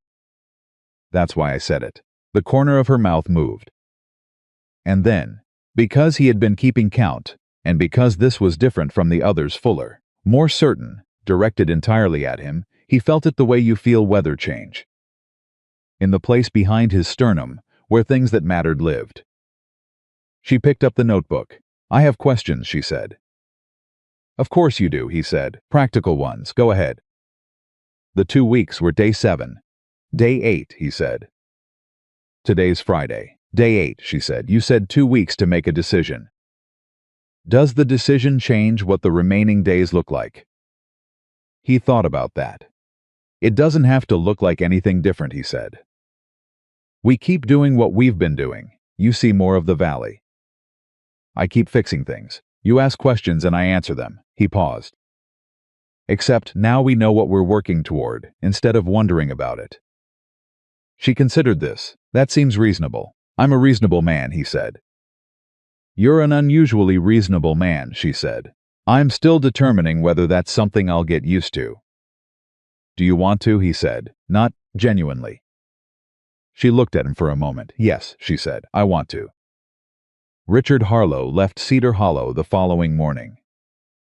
Silas did not see him go. He was up on the ridge by 6, running the fence line on the north property, which needed it regardless of everything else. He came down at 8 and Evelyn was at the schoolhouse helping Mrs. Aldridge organize the readers by level, which was something she had apparently decided to do on her own initiative, which did not surprise him. What happened in the next 6 days was not dramatic in the way the first week had been dramatic. It was something different, something that had its own particular weight and quality, the weight of two people learning the actual texture of each other, past the letters, past the tension of uncertainty, into the ordinary. She was not easy, in the way that particular kind of person is never easy, the kind who notices everything, who thinks before she speaks, but when she speaks means exactly what she says, who has standards that are internal rather than performed and therefore non-negotiable. She disagreed with him 3 times in those 6 days. About the proper way to season venison, which was a minor disagreement and ended in a draw. About whether Jeb Calloway deserved the benefit of the doubt, which was a longer conversation and ended with both of them partially convinced by the other. And about whether the north wall of the schoolhouse should be replaced in spring or could wait another year, which became a surprisingly heated conversation that Silas lost cleanly and knew it, which he told her. "You could have argued longer," she said. "Most people would have." "Most people don't like being wrong," he said. "I just don't like it." "There's a difference." She wrote something in the notebook. "You're writing down things I say," he said. "I've been writing down things you say since day 2, she said, without looking up. "Should I be concerned about that? Probably not," she said. "You're doing well." He looked at her. She was entirely serious and entirely amused at the same time, which he was coming to understand was a state she occupied fairly frequently. "Evelyn," he said. "Yes, what is actually in that notebook?" She looked up, held the notebook slightly closer to her chest. "Observations," she said. "About me, about the valley. About the community, about the children's reading levels. About the rate at which the river drops in October.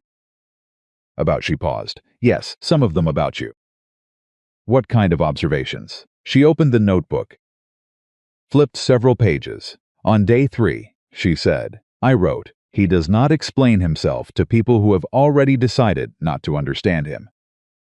This is either wisdom or resignation, and I believe it is wisdom." She turned another page. Day 5. He holds things in his left hand when he is listening carefully, whether or not he is holding anything. He is not aware that he does this. She looked up. "You do. Your left hand closes slightly when you're paying attention." He looked at his left hand. He hadn't known that. Day 6, she continued. He said the best things usually require both courage and foolishness. I think this is true. I think he lives by it without knowing he does. She closed the notebook. "Should I continue?" "No," he said, and his voice came out rougher than he intended, because something in hearing his own life described back to him from the outside, from her outside, had done something to his chest that he hadn't prepared for. "I'm a teacher," she said more quietly. "Observation is how I understand things." "I know," he said. "What I observe," she said, "is worth saying aloud sometimes, instead of only in a notebook." "Yes," he said. She held his gaze for a moment. Then she closed the notebook and stood up from the schoolhouse bench. "Come on," she said. "I told Agnes I'd help her put up the winter preserves this afternoon. She has more jars than she has hands." He stood. "You volunteered for that." "Agnes Calloway has been leaving firewood on her own porch for the past 3 winters," Evelyn said. "I thought it was time somebody did something for her in return." He looked at her. "Don't," she said. "I wasn't going to say anything," he said. "You were going to look at me like that, and it amounts to the same thing." He almost smiled. "Like what?" "Like I've confirmed something you were hoping was true," she said, and then walked out of the schoolhouse ahead of him. He stood there for 1 second longer than necessary, and then followed, which was, he thought, probably going to be the pattern for a significant portion of the rest of his life, and he found he had absolutely no objection to that. The afternoon at Agnes Calloway's was the kind of afternoon that had no drama in it whatsoever, and that Silas understood, even in the middle of it, was one of the afternoons he would remember for a long time. Evelyn and Agnes worked side by side in the kitchen, with the efficient rhythm of women who had separately done the same kind of work for years and found they shared a method, and they talked while they worked about the valley, about the children, about Pennsylvania and Ohio and the different kinds of winter each state produced. Silas did what was needed. He brought in wood. He repaired the cellar latch that had been sticking since September. He stacked the finished jars where Agnes pointed. At one point, Agnes said, without looking up from her work, "Jeb came to see me this morning." The room didn't exactly go quiet, but it shifted. "What did he?" Silas asked. "He said he was sorry," Agnes said. She paused. "He did not say it to either of you, which tells you something about the depth of his progress. But he came to me, and he said he had acted poorly, and that he knew it." Evelyn looked at Silas. Silas said, "He'll get there." "I know he will," Agnes said. "He has his father's worst qualities and his father's best ones in equal measure. The question is always which one he's going to reach for." She glanced up at Evelyn. "His father was a good man by the time he was 35. Only took him that long to figure out how. Some men need more years than others," Evelyn said.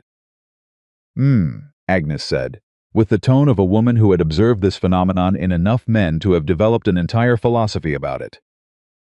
It was on the walk back to the boarding house, in the early dark of the October evening, that Silas said what he had been building toward for 3 days. Not planning building. The difference mattered. He wasn't strategic about it. He was just working up to it the way he worked up to any significant thing, by carrying it until the weight of not saying it was greater than the discomfort of saying it. "I want to ask you something," he said, "and I need you to answer it the way you answer everything." "Honestly and at length," she said. "Honestly," he said. "The length is up to you." She stopped walking. He stopped beside her.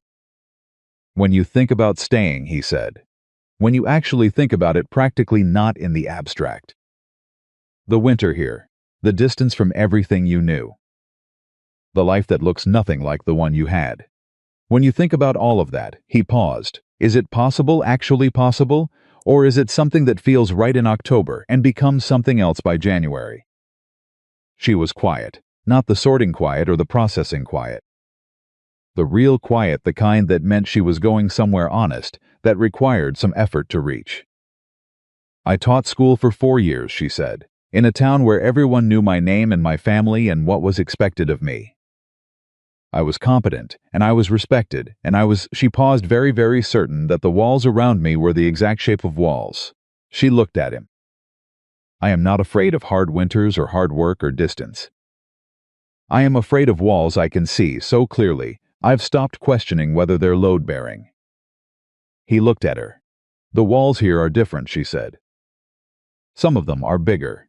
Some of them are the mountains, which is not a small thing. But none of them have the particular feeling of," she searched for the word, "of a life that has been decided for you, instead of by you. And this," he said, "this," she said, "is the first thing in my adult life that I decided entirely by myself. Without my mother's opinion or the town's expectations or the measure of what a woman of my situation was supposed to want." She held his gaze. "I decided it was worth a train ticket to Pennsylvania and 32 letters and 1,500 miles, and I have not once, since arriving, thought I was wrong." The dark had come fully in around them. Somewhere down the street a lamp was lit in a window and threw its yellow square on the ground. "Evelyn," he said. "Yes, will you marry me?" She looked at him for exactly 3 seconds. He counted. "You said we'd go carefully and without hurrying," she said. "Yes," he said, "I did. That was 4 days ago." "I know," he said. "I work fast when I know what I'm building." She stared at him. Then something moved through her expression, past the composure, past the precision, into something underneath that he recognized because he had seen it in her letters before he had ever seen her face. Something warm and specific and entirely her. "Ask me again in 2 days," she said.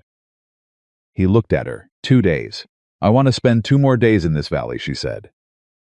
"Not because I don't know the answer. Because I want to be able to tell you the answer from here, rather than from the middle of a dark street, and I want to have thought about it in daylight first." "That's a very sensible approach to a marriage proposal," he said.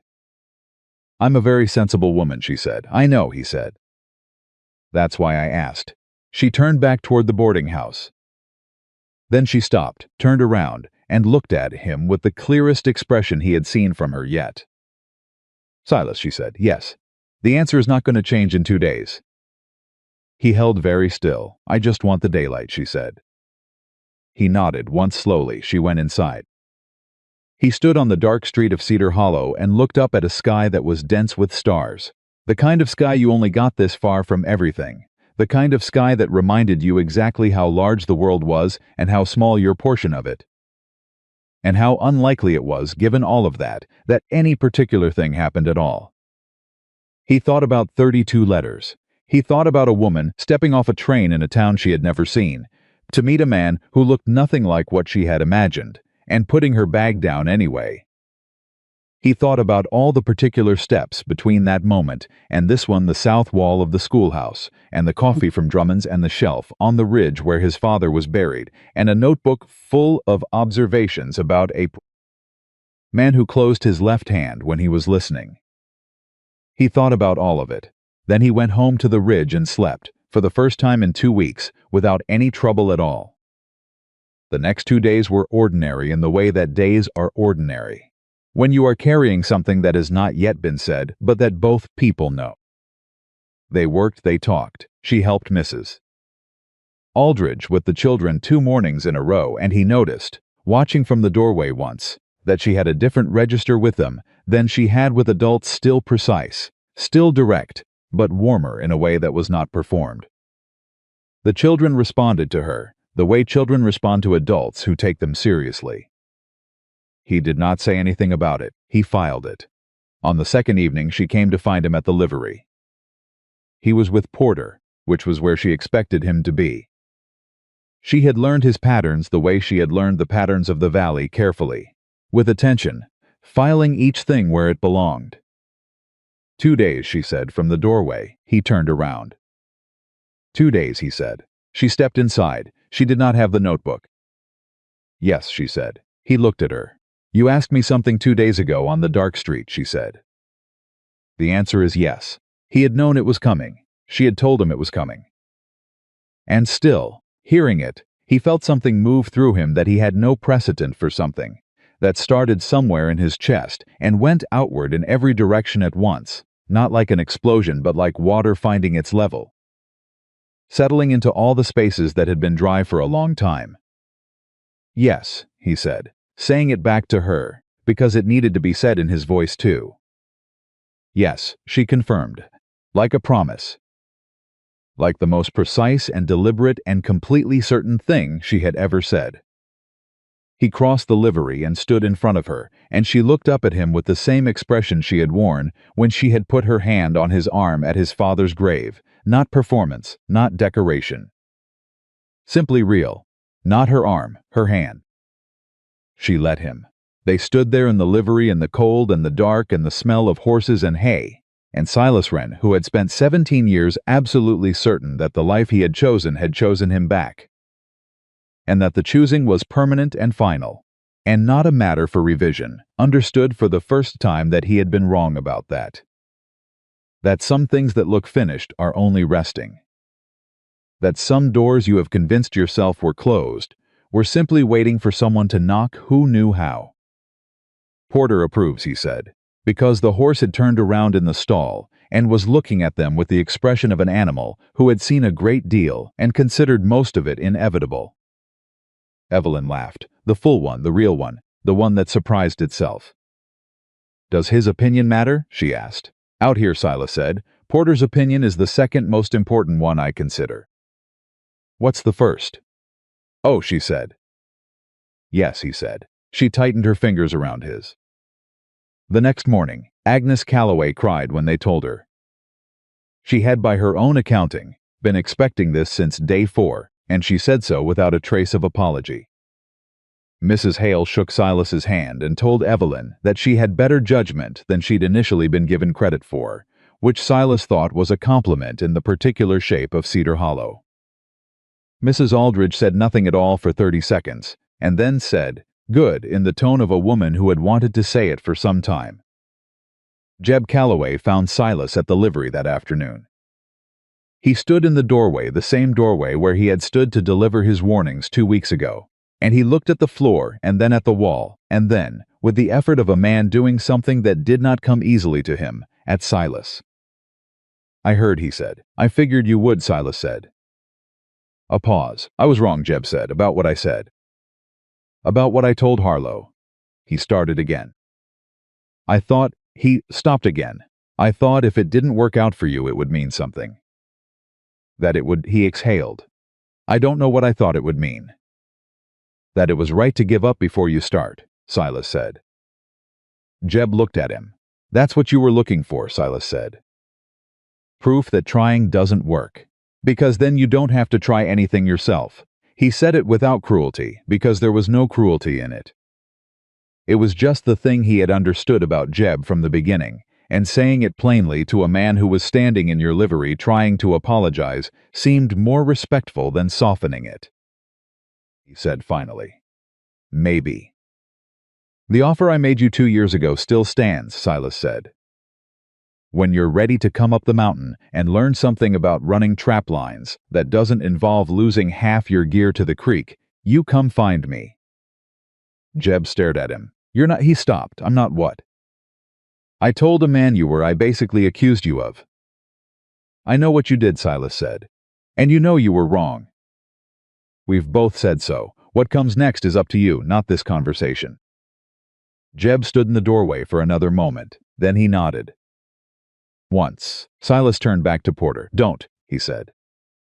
Porter looked away. The next thing was the practical reality of two people who had said yes, and now had to figure what yes looked like in a town, with one preacher who visited on the third Sunday of every month and a boarding house that was only ever meant to be temporary. What it looked like, they decided together carefully, without hurrying, but with the particular efficiency of two people who had both spent enough time alone to understand that logistic retention was this. They would marry at the end of November on the wooden porch of Silas's cabin. They would spend the winter in the cabin. In spring, if Evelyn believed the valley needed it, they would build something larger. She would write to the school board in Cedar Hollow about a proper teaching arrangement. He would continue the work he had always done, the guiding, the trapping, the maintenance of the valley's various necessities. "It's not going to be easy," he told her. "I know," she said. "The winters up here are different from anything you." "Silas." "I know," she said again. With the weight of a woman who had read 32 letters and knew exactly where she was going and had chosen it anyway. He looked at her. "Tell me something I don't know," she said. "Something you haven't put in a letter yet." He thought about it. "The river," he said. "In January, when the temperature drops far enough, it doesn't freeze all at once. It freezes from the edges inward. And there's a morning, usually in the second or third week, when the last open channel in the middle finally goes. And for about 10 minutes, there's no sound at all. The whole valley goes quiet in a way that nothing else produces. Not silence like the absence of sound, silence like the presence of something." She was watching him. "I have waited for that morning every January for 17 years, he said. Alone. She reached out and took his left hand specifically, which told him she had been paying more attention to the notebook entry than she had let on. "Not anymore," she said. He closed his hand around hers. "Not anymore," he agreed. Outside, Cedar Hollow moved through its afternoon business, as it always had, and as it would continue to do, the dry goods store, and the livery, and the post office, and the schools, and the boarding house, with the clean curtains, all of it going on in the particular way of small places that have outlasted harder things than this. And in the livery, which smelled of hay and horses and honest work, a man who had spent most of his life believing he was not the kind of person love found held the hand of a woman who had come 1,500 miles to prove him wrong. He was not going to argue with evidence. She had told him that much. The third Sunday of November arrived with a cold that had teeth in it. Silas was up before 4, which was the same as always, except that this particular before 4 felt different from every other before 4 of the past 17 years. He sat at the table in the Ridge cabin with a lamp and a cup of coffee that he did not drink, and he looked at the room around him, The room he had built with his own hands.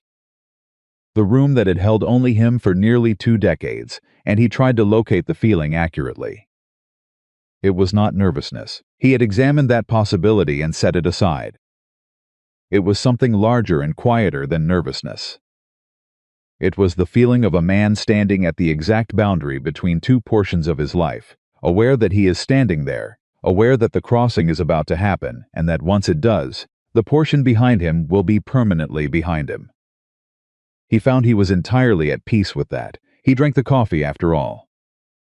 Reverend Moss arrived at Cedar Hollow on the 3rd Sunday of every month, without exception, a habit so reliable that the town set its informal calendar by him. He was a lean, weathered man of 60, who had been traveling the circuit between 4 mountain settlements for 15 years, and who had the particular quality of clergymen who have spent too long in open country to be impressed by weather or drama or the complicated decisions of human beings. He had married 14 couples in Cedar Hollow and buried 23, and he did both with equal steadiness. Silas had ridden down to meet him the previous afternoon and explained the situation in the direct way he explained everything. Moss had listened without interruption. Then he had said, "The woman from Pennsylvania." "Yes," Silas said. "Mrs. Hale wrote to me," Moss said. Silas looked at him. "Mrs. Hale writes to me about everything significant that happens in Cedar Hollow," Moss said, without apparent guilt about this. "It's how I stay current. She told me 3 weeks ago that a schoolteacher from Pennsylvania had arrived to meet you, and that she was, quote, not what anyone expected, but possibly exactly what was needed." Silas was quiet for a moment. "Mrs. Hale said that." "Mrs. Hale is an astute woman," Moss said. "Will tomorrow work? I need to be in Ridgeback by Monday evening." "Tomorrow works," Silas said. So it was settled in the particular way that Cedar Hollow settled things practically and without ceremony about the settling, saving the ceremony for the thing itself. The morning of the wedding, Evelyn came down to breakfast at Mrs. Hale's and found Agnes Calloway already there, with 3 other women, Martha Drummond, who was Hector's wife and a woman of considerable practical capability, Ruth Hendricks, whose 2 boys Silas tutored on Friday mornings, and Mrs. Aldridge, who arrived with a determination that suggested she had been planning this morning for at least a week, and had no intention of being unnecessary. Evelyn stood in the doorway of the dining room and looked at them. "I didn't ask," she started. "No," Agnes said. "You didn't." "Sit down." Sat down. Agnes set a plate in front of her. Martha poured coffee. Mrs. Aldridge produced from somewhere a length of deep blue ribbon that she held up against Evelyn's dark wool dress with the critical eye of a woman who had very specific opinions about color. "That," Mrs. Aldridge said with finality. "It's a porch wedding in November," Evelyn said. "I don't need, everybody needs something," Ruth Hendricks said, from the corner, in the tone of a woman who had delivered this opinion before and expected it to land. Evelyn looked at the 4 of them. Then she looked at her coffee. Then she looked up. "Thank you," she said, clearly. Without qualification, Agnes patted her hand once. "Eat," she said. "You can be grateful and have breakfast at the same time." Silas, at that same hour, was doing the thing he had been doing every morning. For 7 months he was writing. Not a letter. Something shorter. He had taken out a piece of paper and a pen, and he had written in the careful hand that Evelyn had told him she had recognized as particular from the first page of the first letter, a single paragraph. Not for her to read.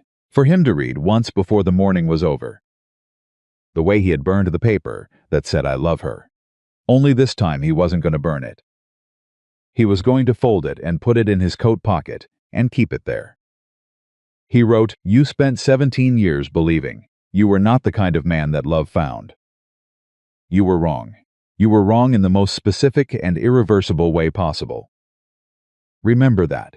Remember it every time you are tempted to believe the smaller version of yourself." She came 1,500 miles. She put down her bag. She stayed. He folded the paper, put it in his pocket. Then he went to find his good coat, the one that actually fit, not the borrowed one from the first day, and he put it on, and he rode down to Cedar Hollow. The porch of the Ridge cabin was not large enough for the number of people who showed up.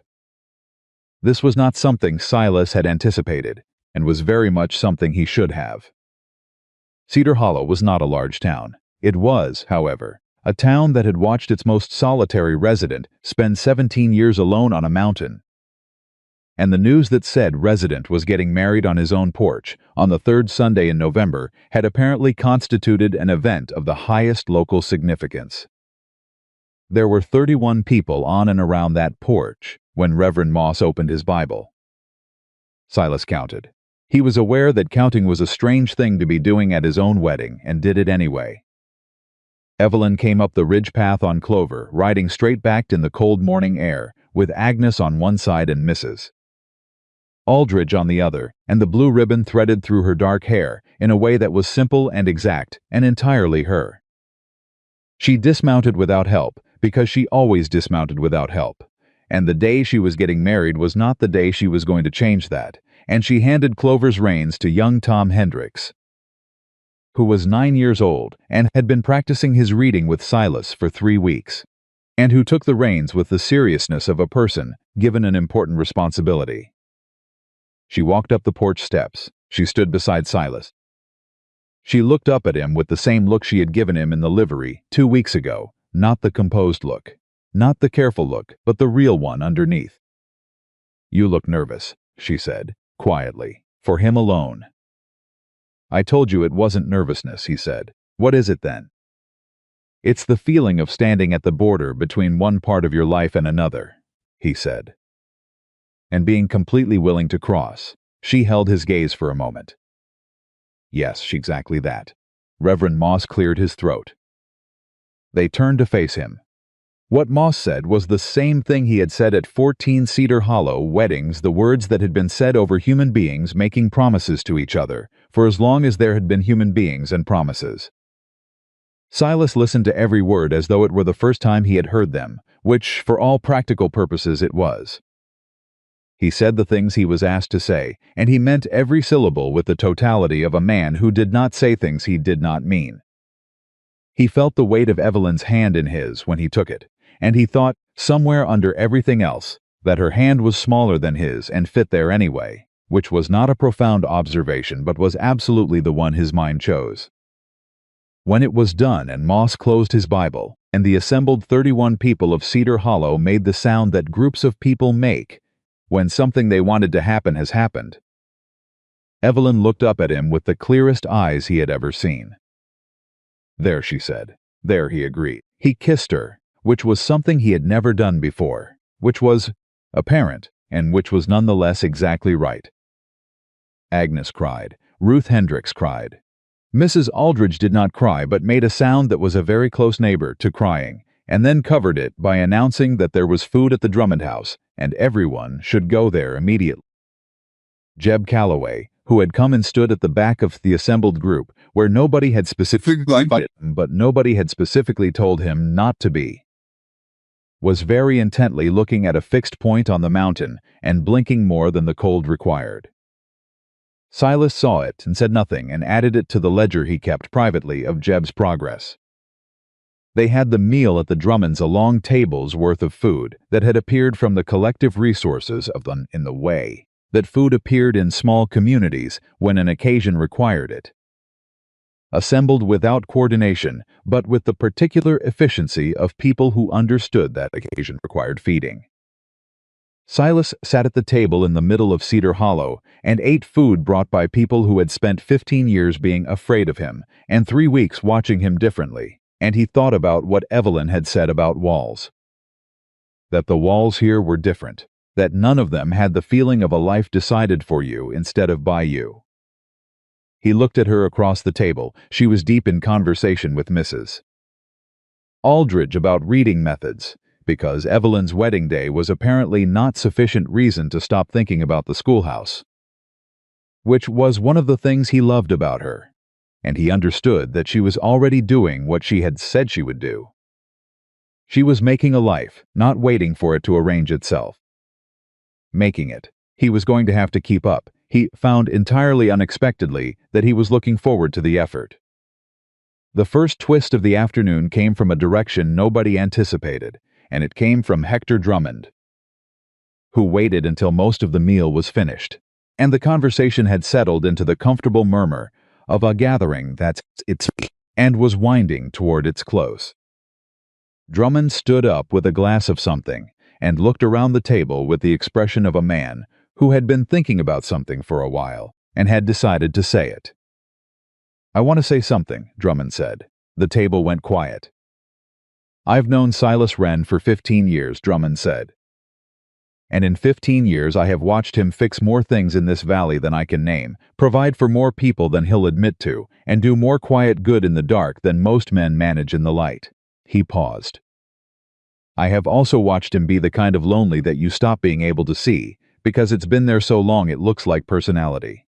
Another pause, longer. "I am not a man who admits mistakes easily. But I will say, standing here, that I should have done more to know him better years, before this woman came and showed us all how." The table was very still. Drummond looked at Silas. "I'm glad she came," he said, "and I'm glad you asked." Silas looked at Drummond for a moment. "Hector," he said. "Yes? Sit down." Sat down. He was smiling. The table laughed, the real kind. The kind that comes from recognition rather than performance. Evelyn leaned slightly toward Silas. "Did you expect that?" she said quietly. "No," he said. "Are you all right?" He looked at her. "I think so," he said. "I think I'm going to need a minute." She nodded once and did not press, which was one of the things. He stepped outside briefly, into the cold of the afternoon, and stood in the side yard of the Drummond house and breathed.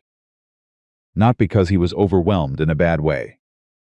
Because he was overwhelmed in the way that happens when a thing you have lived with for so long you've accepted it as permanent suddenly lifts. And the lifting is disorienting even when it is entirely what you wanted.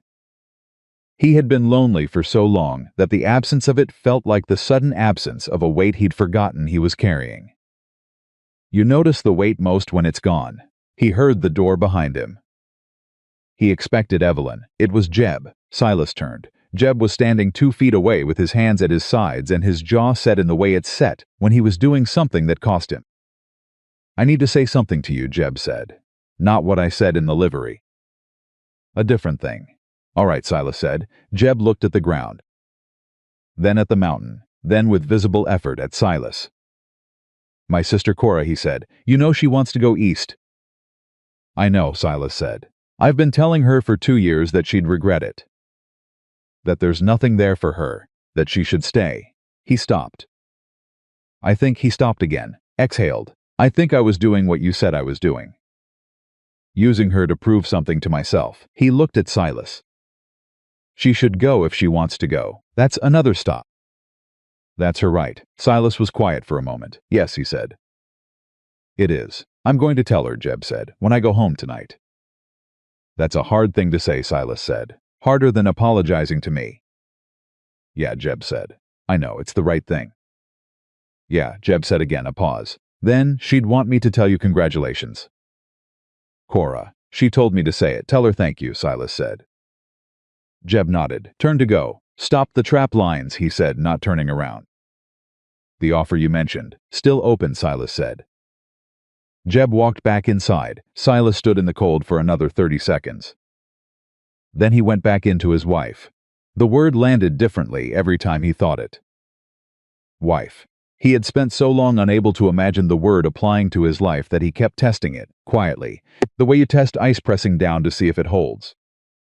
It held every time. She was by the time he came back in, apparently in the middle of reorganizing Drummond's approach to his store inventory, which Drummond was accepting with the slightly dazed expression of a man who had agreed to a conversation about preserves and found himself in a logistics discussion. Silas sat down beside her and said nothing, and she finished the thought she was making, and then, without looking at him, put her hand briefly on his arm. He covered it with his. They stayed that way for a moment. Just that. The gathering wound down in the middle of the afternoon, and the 31 people of Cedar Hollow went back to their ordinary November Sunday, and Silas and Evelyn rode up to the ridge together as the light was going. The cabin was lit when they arrived. Agnes had come up earlier, Silas realized, and built a fire and left a lamp burning, because Agnes Calloway did not believe in leaving things to chance when she could do them herself. He found walking in that he was going to need to thank her properly, and that he was not sure how to do that in a way that matched the size of what she had done. Evelyn walked through the cabin slowly. He had shown it to her twice before, once in the second week and once in the week after, but this time she moved through it differently. Not assessing it, knowing it, she stopped at the table where the lamp was lit. She ran her hand along the edge of it, the table he had built, like everything else in the cabin. The wood worn smooth by years of use. "This is where you wrote," she said. "Yes, all of them, all 32, yes." She looked at the surface of the table in the lamplight. He watched her and did not fill the silence. "I want to write here too," she said. "If that's all right." "It's your table now," he said. She looked up at him. Something in her expression moved. "Our table," he agreed. She sat down. He went to put Porter up for the night, because horses did not suspend their requirements for significant occasions, and when he came back in from the cold, she had the notebook open and was writing. He stood in the doorway and looked at her at the table, in the lamplight, his table, their table, the table where 32 letters had been written into the dark, and at her back, straight and certain, the pen moving across the page. He took off his coat, put it on the hook by the door. Sat down across from her. She finished what she was writing and looked up. "What are you writing?" he asked. "A letter," she said. He looked at her. "To my mother," she said. She was not enthusiastic about my decision to come here. I wrote to her before I left and I have not written since." She looked at the page. "I want to tell her what I found. What are you going to say?" She considered it. "That I found a man who does what he says," she said. "That I found a valley that has been waiting for someone to look at it carefully. That I found," she paused, choosing the word room. "Room that I didn't know I needed. Is that enough?" he said.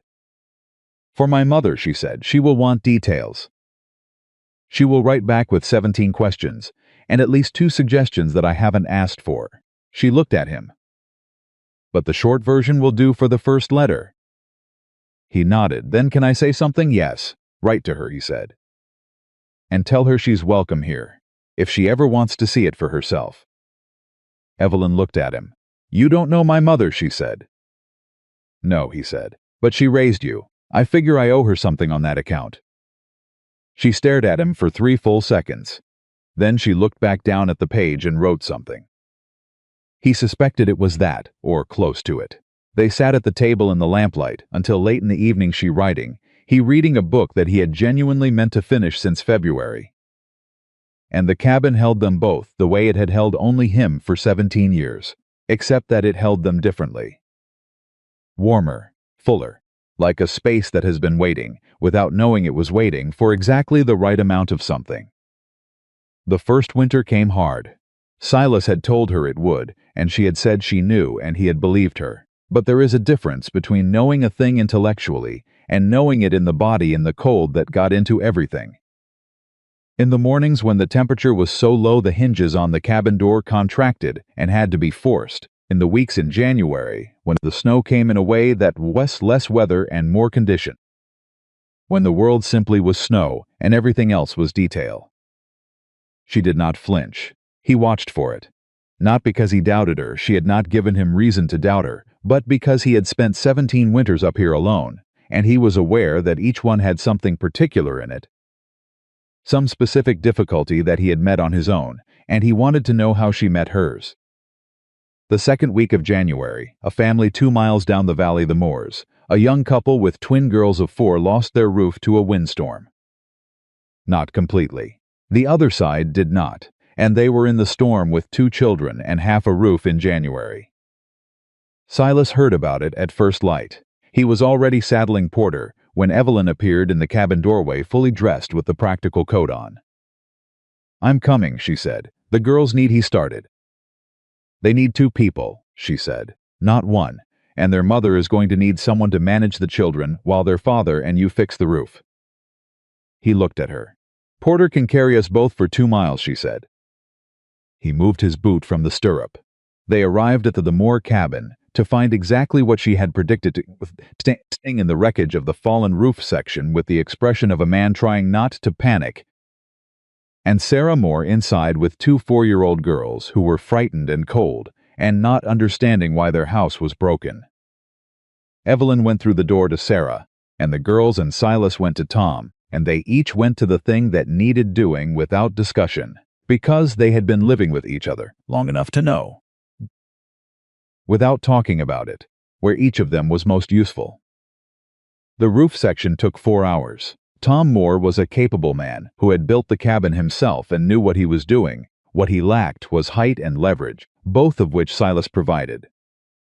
And by midday, the structural damage was contained, and the gap covered with timber that would hold through the winter. Not perfect, not what the roof had been, good enough for February. Inside, when they came in cold and worked, Sarah Moore had food on the table, and the twin girls were sitting with Evelyn on the floor near the fireplace. One of them was asleep against Evelyn's arm. The other was listening to something Evelyn was telling her in a low voice, with the focused expression of a child who was following a story carefully. Tom Moore looked at the scene in his cabin, and something in his face did what faces did when something they needed was present. "Thank you," he said, not to Silas specifically, to both of them. "That's what neighbors are for," Evelyn said with complete simplicity.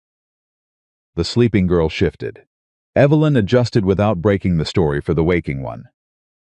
Silas looked at her from across the room and felt the particular thing he felt when he saw her do something that revealed another layer, something he had known was there, had read in the letters, had seen in flashes, but which kept presenting itself in new forms that were somehow still recognizable as entirely her. He looked away before she could see him looking. He was not entirely successful. She met his eyes briefly, and the corner of her mouth moved. He was keeping count of those, too.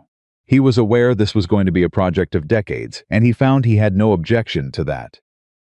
The twist that January produced the real one, the large one, the kind that knocked the air sideways, came on a Wednesday, 3 weeks after the Moore roof, and it came in the form of a letter. Not from Evelyn's mother, though that letter had come, had been 17 questions and 2 suggestions exactly as predicted, and had been answered with patience and a detail about the valley that Silas had told her specifically to include because he knew it would make the place real to a woman who hadn't seen it. This letter came from a town called Dermont, 40 miles north, and it was addressed to Silas in handwriting he did not immediately recognize and then did. He stood in the Drummond store with the letter in his hand and recognized the handwriting and stood very still for a moment. Then he opened it. It was from his brother, Daniel Wren, who had not answered 2 letters in the early years, who Silas had eventually placed in the category of things he had no control over, and therefore stopped expecting anything from, had written. The letter was 6 paragraphs. Silas read it standing at the counter in Drummond's store, with the cold coming in every time someone opened the door, and Drummond wisely not saying anything. Daniel had received both early letters. He had not answered the first one because he had been ashamed he had made decisions in those years that he was not proud of, and the thought of accounting for them to a brother he had left behind was more than he could face. He had not answered the second one for the same reason. He had moved 3 times since then. He had a wife. He had 2 sons, 14 and 11. He had heard, through a particular chain of frontier information that Silas could not entirely trace from the letter, that his brother had married a woman from Pennsylvania and was living on the same mountain in Colorado where he had always lived. He had wanted to write, the letter said, for a long time. He was writing now because his older son had asked him, recently, why he never talked about his family, and he had not had an answer that he was willing to give a 14-year-old boy. He wanted to know if it was too late. Silas folded the letter. He stood at the counter for another minute. Then he said, "Hector, can I borrow paper and a pen?" Drummond produced both without a word. Silas sat at the small writing desk, in the corner of the store, the one Drummond kept for customers who needed to fill out orders, and he wrote back to his brother in the same way he wrote everything. Directly, without decoration, and with complete honesty. He wrote, "It is not too late. It was never going to be too late. Come when you're ready. There is room here. There is always room here." He sealed it and gave it to Drummond to go out on the next mail. Then he rode home and told Evelyn. She listened without interrupting, the same quality of listening she brought to everything that mattered. When he finished, she was quiet for a moment. "How do you feel?" she said. "I don't know yet," he said honestly. "I've been deciding for a long time that it was resolved. That he was in the past tense category, and the account was closed." He paused. "Turns out I was wrong about that too." "You've been wrong about several permanent things recently," she said. Not unkindly, with the precision of a woman noting an accurate pattern. "I'm revising my understanding of what permanent means," he said. She looked at him. "What did you write back?" he told her. She was quiet for a moment. Then she reached across the table and covered his hand with hers. "Good," she said. "Simple as that. Good," in the voice that meant she had assessed the thing fully and found it right. He turned his hand over and held hers. "He has 2 sons," he said. 14 and 11. "You told me." He paused. "I was thinking about what that means. That there are boys who have been growing up not knowing they have an uncle." She looked at him steadily. "They know now," she said. "They know now," he agreed. The January silence came on a Thursday morning in the 3rd week. Silas was already awake. He was always already awake, and he heard it coming the way he always heard it coming. A gradual lowering of the river's voice, then a lesser and lesser sound, and then nothing. The particular nothing that was not the absence of sound, but the presence of something. He got up without waking Evelyn. He pulled on his coat and his boots and went out to stand on the porch of the cabin he had built with his hands, and he listened to the silence of January in the valley, the silence he had waited for every winter for 17 years. He heard the door behind him. Evelyn came out in her coat and her boots, having apparently decided that sleeping through this was not something she intended to do, and stood beside him on the porch. She had heard him describe it. He had described it in one of the letters, and again the night in the livery, when they had held hands for the first time, and she had remembered. Because she remembered everything he told her, with that particular focused attention that was simply the way her mind worked. She had gotten up to hear it with him. They stood on the porch together in the cold, and they listened. It was exactly what he had said it was, not the absence of sound. The presence of something that words had always been insufficient for. The whole valley gathered into itself for those minutes, and the only sound was their own breathing and the particular silence of a mountain that had gone as quiet as it was capable of being. He did not say anything. She did not say anything. After about 8 minutes, she took his hand. He closed his around hers. They stood like that until the first sound returned, a creak from somewhere down the frozen river, a bird, the valley beginning to breathe again.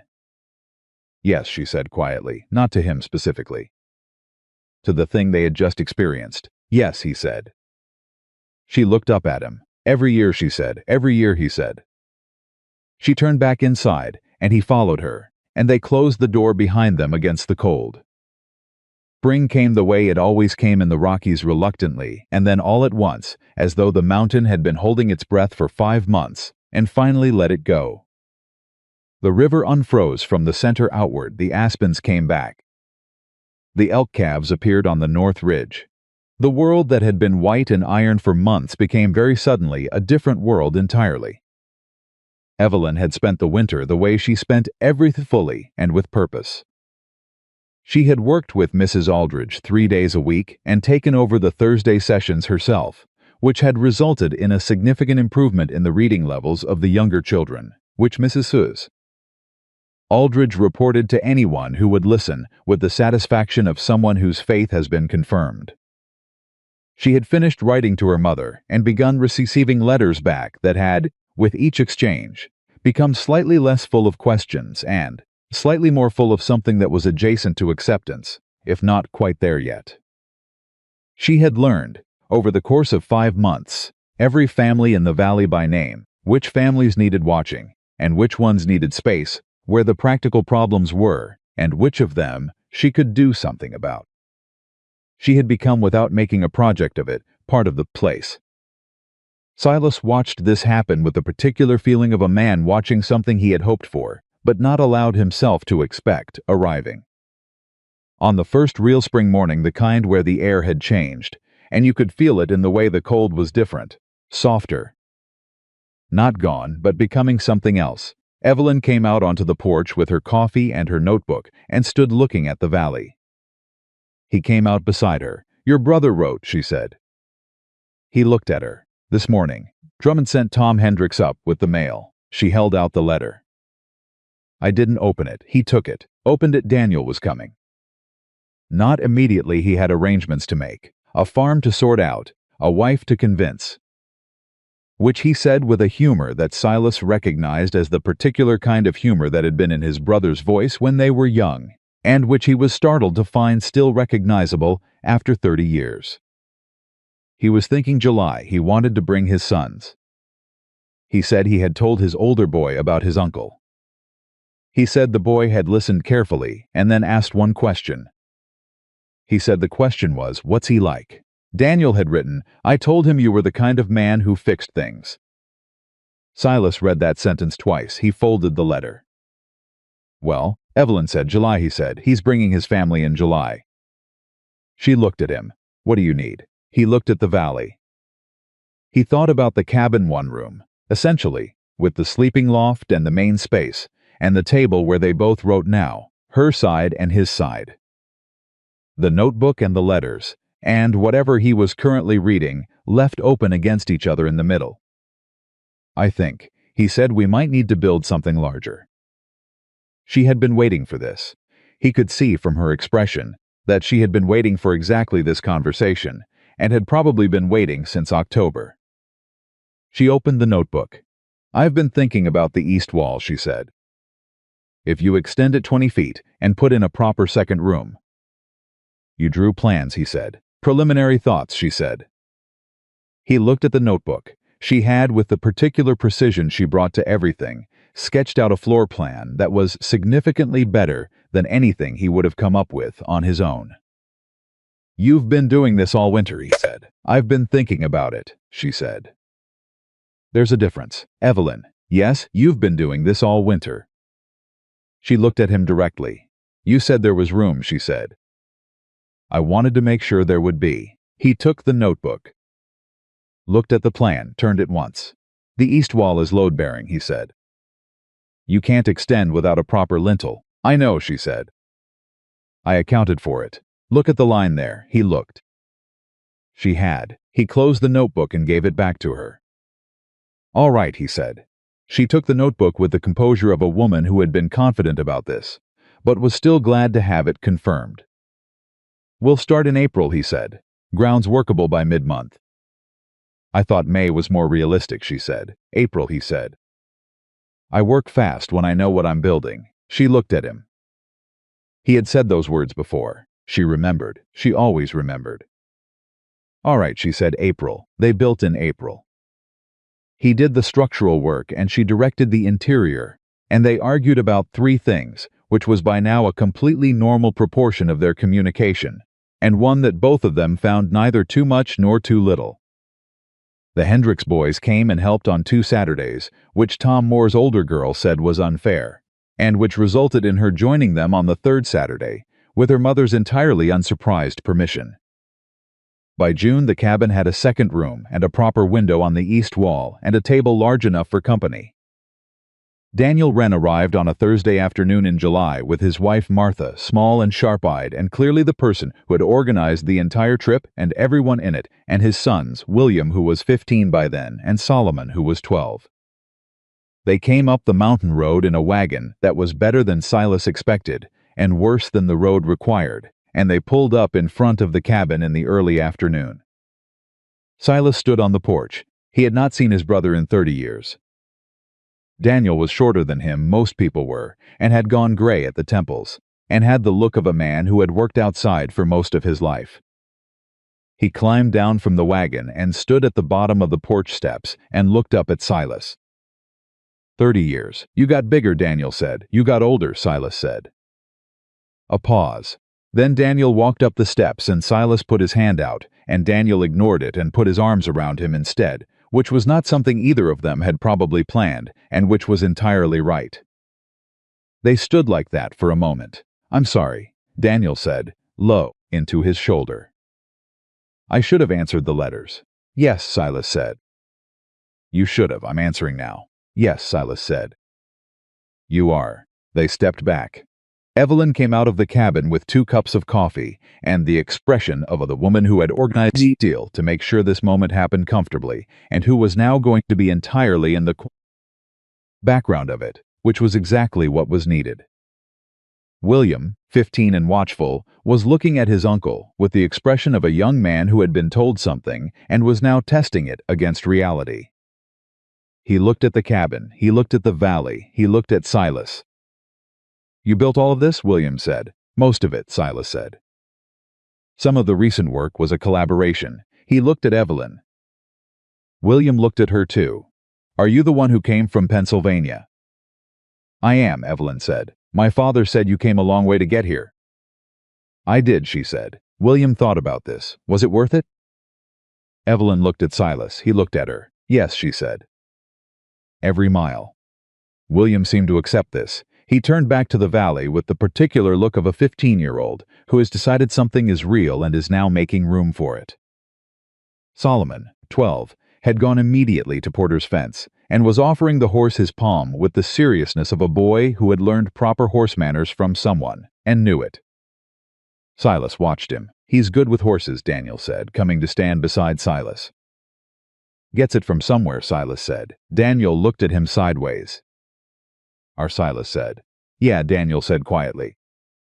"Yeah, he was." Martha, meanwhile, had already found Evelyn, and they were already in conversation that Silas could not hear, and that involved the notebook and several gestures toward the east wall of the cabin and what appeared to be a significant exchange of opinion. He looked at this and felt the particular feeling of someone watching 2 people recognize each other as belonging to the same general category of person. It was going to be, he understood, a very energetic few days. He did not mind that. He stood on the porch of his cabin in July in Colorado, with his brother beside him, and his brother's sons below him, and his wife already deep in conversation with his sister-in-law about something he was going to have an opinion about, before the week was out. And he looked at the valley that had been his for 17 years. It was still his, that hadn't changed, but the word his had changed. It had gotten larger. It now contained all of this: the people on the porch, the plans in the notebook, the letters that would keep coming, the boy at the fence and the horse who turned to look at him with magnificent indifference. The January morning on the porch, and every January morning that was coming, the schoolhouse with the south wall repaired, and the north wall waiting for spring. The firewood stacked on Agnes Calloway's porch, and the table where 2 people wrote now instead of 1. He thought about the platform in Cedar Hollow. He thought about a woman with a bag in her hand and 1 foot on the train step and the particular broken quality of the voice that had stopped her. He thought about what that moment had cost him to produce 17 years of silence, stored up and poured into 8 words. He thought about what those 8 words had started. Everything standing on this porch, everything in this valley. Every single thing. He reached into his coat pocket and felt the folded paper he had put there the morning of his wedding and had kept there every day since. He did not take it out. He knew what it said. She came to stand beside him. She had her coffee and her notebook, and she leaned against the porch rail and looked at the valley with him. "What are you thinking?" she said. He looked at her. The woman who had read 32 letters and traveled 1,500 miles and put down her bag.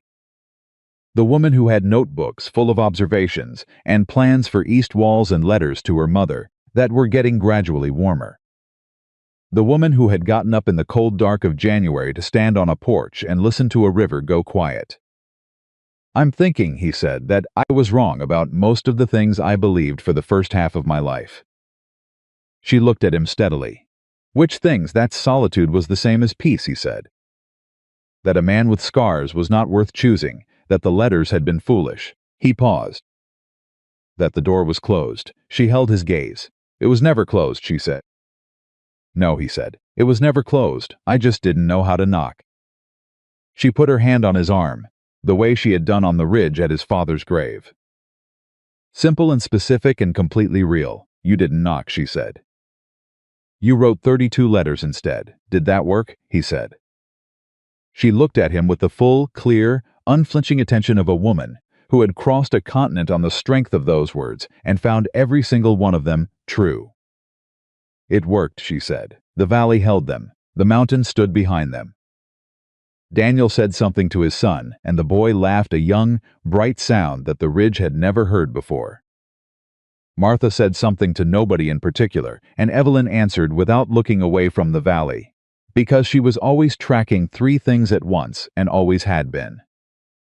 The old train still passed through Cedar Hollow every Tuesday and Friday morning.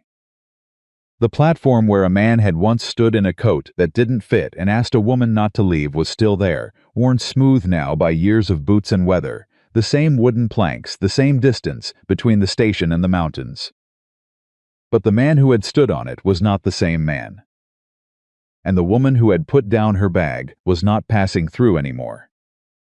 She was home, and that was not a small thing. That was not a quiet thing. That was the entire thing, the sum of 32 letters and 1,500 miles and one broken voice on a cold autumn platform, and the particular courage it took for 2 people to believe, against all the evidence of their separate lives, that they were not the kind of story that ended before it began. They were not. They never had been. They had only needed someone to say so out loud.